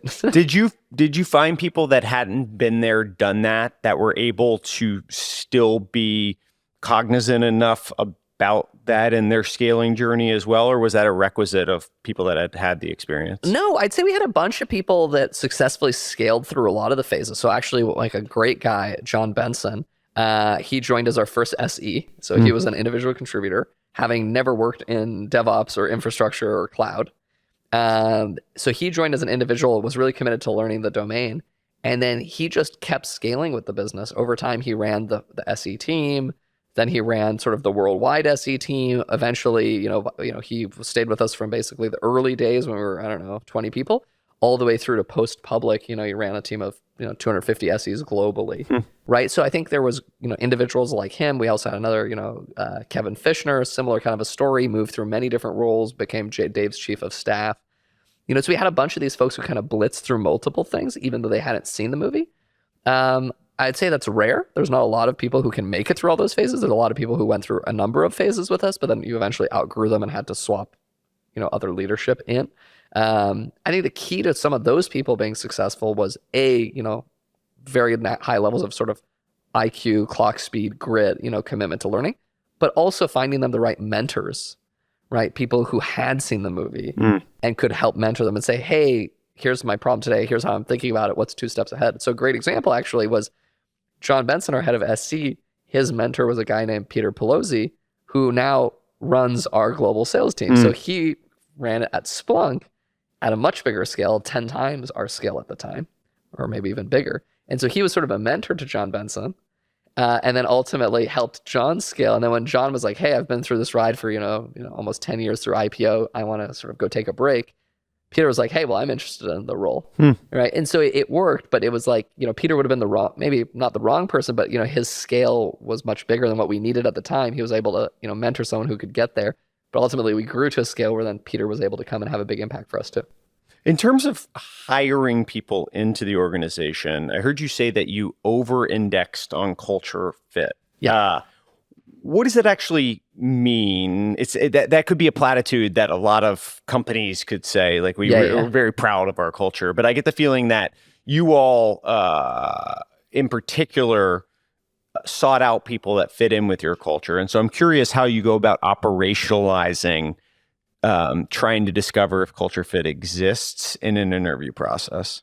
Yeah, so this was actually a really important one for us. I think maybe it might have been the chief people officer at Netflix once said this, which was, I think, 70% of culture is who you hire, 20% of culture is who you promote, 10% of culture is who you fire. And I thought that was a really good distillation of how does culture get operationalized. Because it's like you can put all the posters you want on the wall, like that doesn't matter. But at the end of the day, it's like, how do you make it real? And it's the people that you're empowering, right? Because they're going to lead by example. They're going to set a tone, and that's going to cascade through the organization. So we really took that to heart. And I think there was a number of influences we had. One, which we might find strange, was actually Bridgewater, right? Sort of somewhat of a famous, notorious hedge fund. But one of the things I think that they do is they're very principled. They actually have a book that they give even to guests, like when we would visit them as a vendor, they would give us their book of corporate principles, and they had like 300 of them or something. And they're very, very detailed about their culture and how it should operate and how they want it to sort of look and feel. And we're like, there's a lot of really great tidbits in that. So I still have their principles book. And so we looked at that, and we looked at a lot of the sort of culture-driven companies that we admired.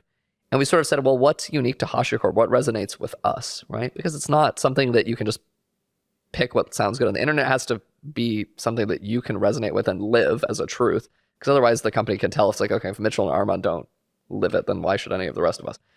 So we sort of distilled down for us what we ended up calling the principles of HashiCorp, which was sort of a distillation of a bunch of like leadership principles that we liked and thought would be valuable.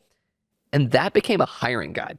So the reason it actually existed was for our hiring managers. So long before we published it on the internet, now we share it publicly. For many, many years, it was just something we gave to hiring managers to say, hey, when you're hiring, this is what you're screening for. And we actually had designed specific interviews. So if you had one person who was your technical screen, one person who was sort of the culture screen, it was the principles fit, where we had specific questions about, hey, ask me about a time when you had to be pragmatic about a decision, that you had to change your mind from what you originally thought, because we wanted to test people on, are they dogmatic or pragmatic? Could they talk about it in a product context, right? So we really built it into our hiring, and then we factor that into things like performance reviews. So when we do performance reviews, we look at it through the lens of our principles. Even today, all of our annual reviews, we talk about the principles of the company. And then if people weren't a fit, we were aggressive about pushing them out, because the problem is it would just cascade, right? It creates collateral damage. So that's really, for us, was super important. It was like, you bake it in deeply to your hiring process. It's still a part of our hiring process, right? You bake it into your promotion review process, and then like you fire aggressively when people don't meet it, right? And so that's the only way you make that stuff scale, right? Because as I joke, I'm like, you can't have HR police. Yeah, well, and that's one of the things, like once I wrote Culture Police here, which I guess maybe I stole from you somewhere, but once you hire someone in, they pass the considerations on the way on the interviewing process, and then it sounds like the annual reviews and stuff mapped against the principles as well. Yeah. But how did you go about operationalizing the where there's smoke, there's fire, and potentially cancerous parts of the org? Because that's the biggest thing in this is it's not just the one person you hire. There's the cascading derivatives of who they will hire. And then there's the people that look to them and say, well, if this person is able to get away with this, then I'm going to do this as well. So there's so many implications of a single bad hire, single bad person. So I'm curious on like how you actually, managed to put that in practice. So I think it was two things. In the early days, it hasn't really changed. It's like me and Mitchell were always very accessible. Even now, new folks will Slack me or whatever all the time.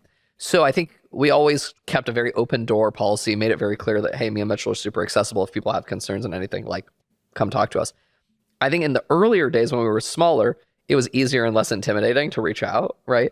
As you get bigger, it's kind of, people are less likely to ping me and Mitchell directly. So early days, the way it would happen is like, people knew that me and Mitchell cared deeply about the culture. And so when they would see that, because they're on a team and a new manager came in or whatever, people would Slack us. So like, it wasn't, people weren't shy. They'd be like, hey, can we chat? Like, I have some concerns about so-and-so's leadership style or whatever, right? And I would take those meetings and I would take them very seriously. Like if someone came to me with that, then I would go meet with other members of that team to understand, hey, is this isolated? It's just an interpersonal thing, or no, there's like, there's fire there.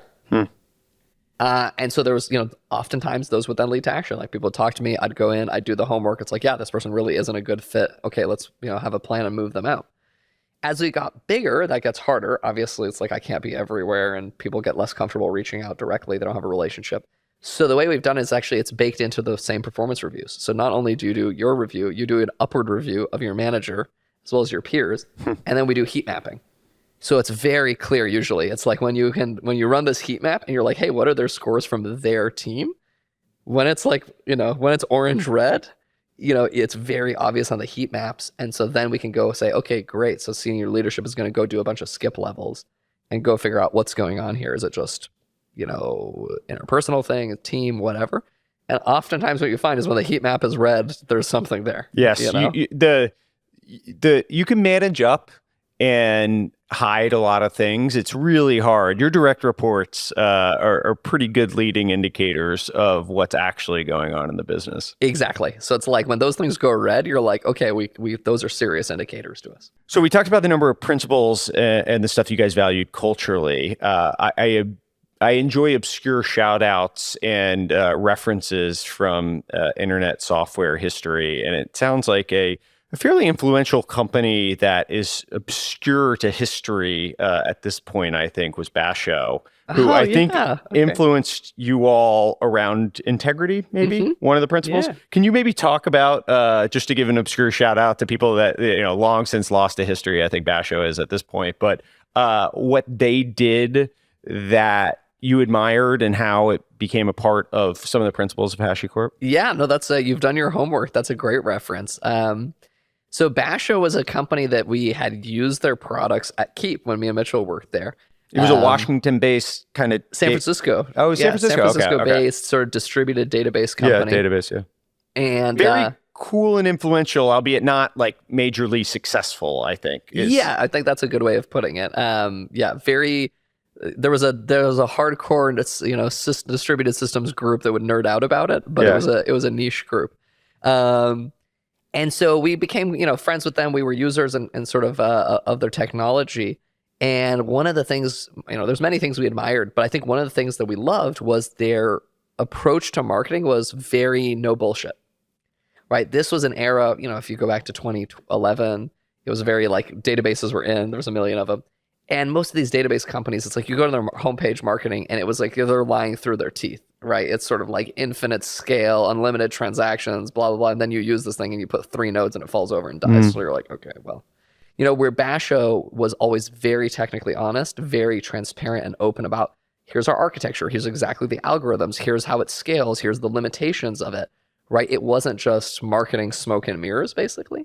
And we love that because as practitioners, we felt like this is genuine. No software is perfect. We're not asking for perfection. We're asking you to tell us what do you do really well and what are the limitations of it, because that's what you need to know as an engineer. Like, I can work with your strengths and I can work around your limitations, but what I can't do is, live in la la land of magic and mysteries, right? So we loved that about that. And then their focus on the technical operations, making it a really elegant software in terms of how do you run this in a simple way? How do you upgrade it? Because those are often the hard parts of software. It's not just the day one setting it up. It's like, I have to operate core infrastructure like a database. If it goes down, it takes my application with it. How do I make this simple for my operators who have to do this stuff? So we loved that side of it, their passion for the operations teams and how you make this stuff easy to run, their honesty, their openness about technical architecture, their approach to community sort of engagement. So all of those things were things we admired and were very much things we tried to incorporate. And for us, for many years, our products, if you would go to our websites, we would say, hey, how does this tool compare to the competition? And they were all very honest. We would put these things in open source. They were not meant to be FUD, right? And so we would encourage our competitors often, if we were wrong, hey, send us a pull request on GitHub, fix any factual inaccuracies we have, right? And they often did, and we would accept their changes. And we were trying to say, hey, here's our strengths. Here's why our philosophy is different. Here's how we've benchmarked it. Here's how it stack ranks, strengths and weaknesses, right? And we tried to be very, very honest about those things. And that very much came from the work we did with Basho.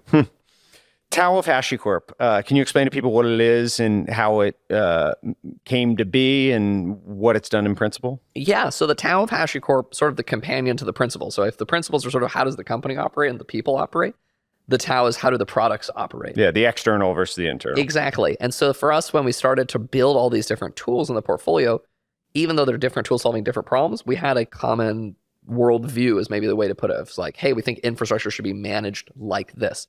So you could almost think about our Tao as a little bit of like our manifesto of like, how should infrastructure be managed? What's the HashiCorp view of managing infrastructure? And so it identifies a bunch of these sort of, I'll call it design decisions, right? Around, hey, we believe in immutability. We believe in a focus on workflows over specific technologies, things like that. And so we sort of codified those as part of the Tao and published those so customers would know, hey, here's the design philosophy that we sort of follow.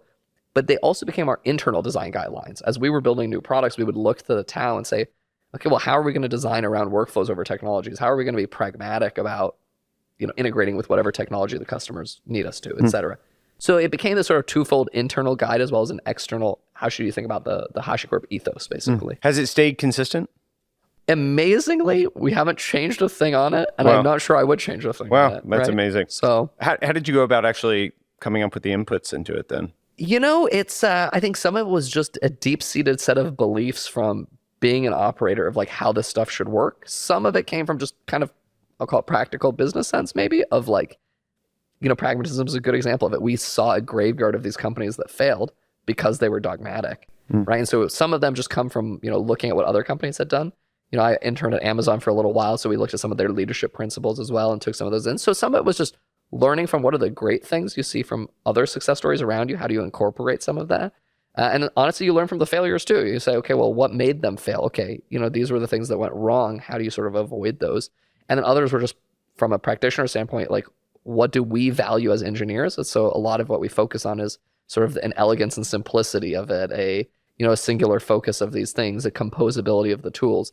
So it brought a lot of things like the Unix philosophy into how we think about building tools. And that just came from being engineers working with other tools and saying, we really like that about these tools that we use, and we dislike these things about other tools that we have to use. One of the things I heard you specifically worked on as a leader, manager, operator was communication. And I think it was both written and verbal, but I don't know. I guess one, why do you think communication is important for leaders in, maybe some of the non-obvious things around that? And then how do you actually go about working on being better at it? Yeah, that's a great question. So actually, in many ways, I think about communication as a second order consequence of execution. And we talk about this even in our principles, right? Where we say execution is one of our principles.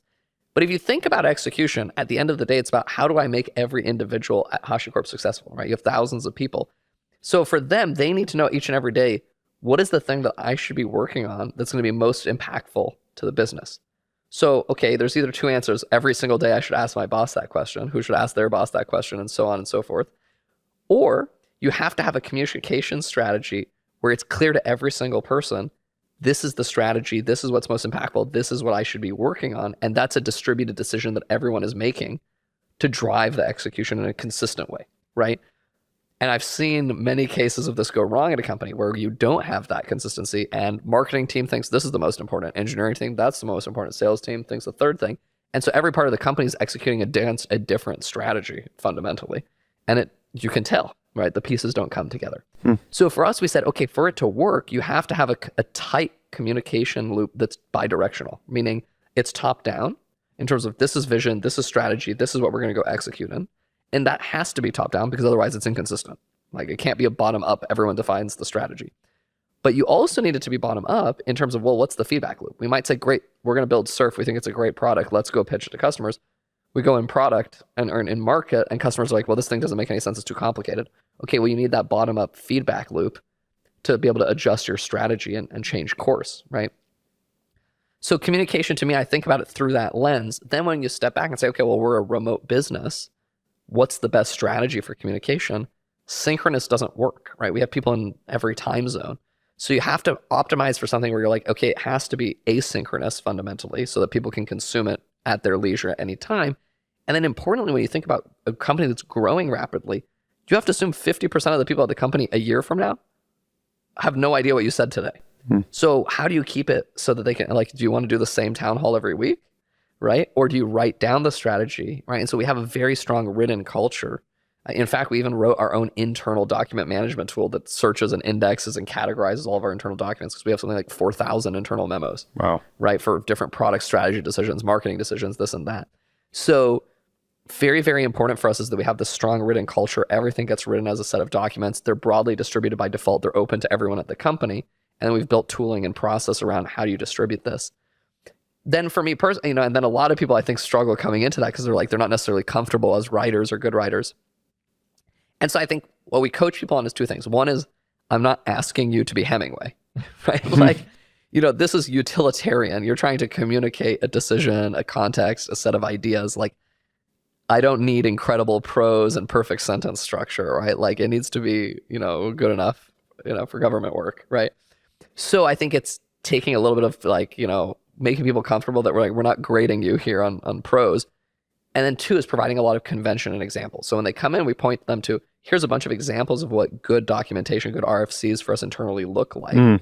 And then we give them tools like, templates and things like that. So it's like, it's not an unstructured thing. It's like, hey, you explain the problem first, you explain the context, then what's your proposal? What are the alternate ideas you explored? What's an adversarial view? There's a template that walks you through the content I expect to be in this document. So it becomes over time, I won't say formulaic, but it's like, you kind of, there's guardrails on what we expect the document to be. Last one from me. One funny observation that I heard from you is around airline loyalty. And that being actually a big unlock for you at a professional level. And I love this observation because it's actually something I've realized as well recently.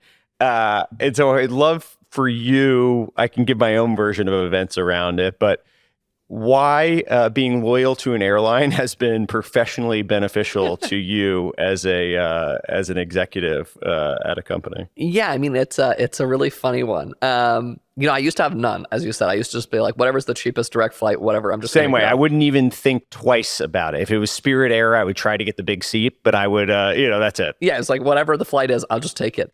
I think at some point when you start saying, I'm going to do 250,000 miles a year, you're spending a lot of quality time at airports. And so what I started to realize was like, okay, when you actually have status, it's not like the free peanuts matter, but it's like shit goes wrong when you travel that much. And the airlines have a very different experience for you when things do go wrong, right? And so it starts to be the little things like, hey, this flight got canceled for weather. Okay, you call United on their Premier 1K line.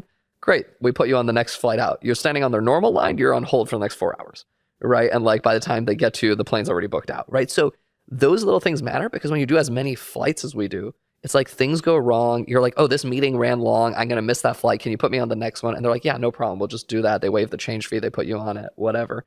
So that matters. And then it's like, it becomes the little upgrades of like, oh, great. They managed to get you in business class on this flight. That just makes that experience of that much travel slightly less miserable. Yes. It's not like it's not miserable. It's still miserable, but it's less miserable, right? And you're like, okay, when you're doing that much of it, like that little bit of sanity makes a lot of difference. The quality of life improvement of going from, backseat middle bathroom to premium economy, window to business upgrade is like, it's some of the little joys of quality of life improvement that I think can keep you sane in a world of tons of travel. And so I've actually found this to be the case as well. I've moved from the east side of New York to the west side of New York, and now I've had to switch my loyalty from JFK to Newark. And so I've gone Delta to United, but I've learned this exact experience, and it took me a while to get there. I haven't done it with hotels yet. I don't know if you've done hotels. I'm only airlines right now, but that's the next one. It's the same one because the hotels don't have the same problem for me. It's like because you don't have the same variability of this flight got missed or whatever. It's fickle. It's not like fickle. Yeah, you're like, and at the end of the day, the queen beds sleep generally the same, no matter what, if it's a beach view or whatever, a city view or the a difference low between view. a random Hilton and a random Marriott isn't that high. It's not that big of a difference. Yeah. Well, Armon, thanks for doing this. This is a lot of fun. Yeah, thank you so much. This was great. Appreciate it. Thank you for joining this episode of the Logan Bartlett Show with Armon Dadgar, co-founder of HashiCorp. If you enjoyed this conversation, we'd love for you to share it with anyone else that you think might find it interesting, as we're trying to continue to grow the listenership. Also, if you could subscribe on whatever podcast platform you're listening to this on, we'd really appreciate it. We'll see you here next week for another great episode of the Logan Bartlett Show. Thanks, everyone.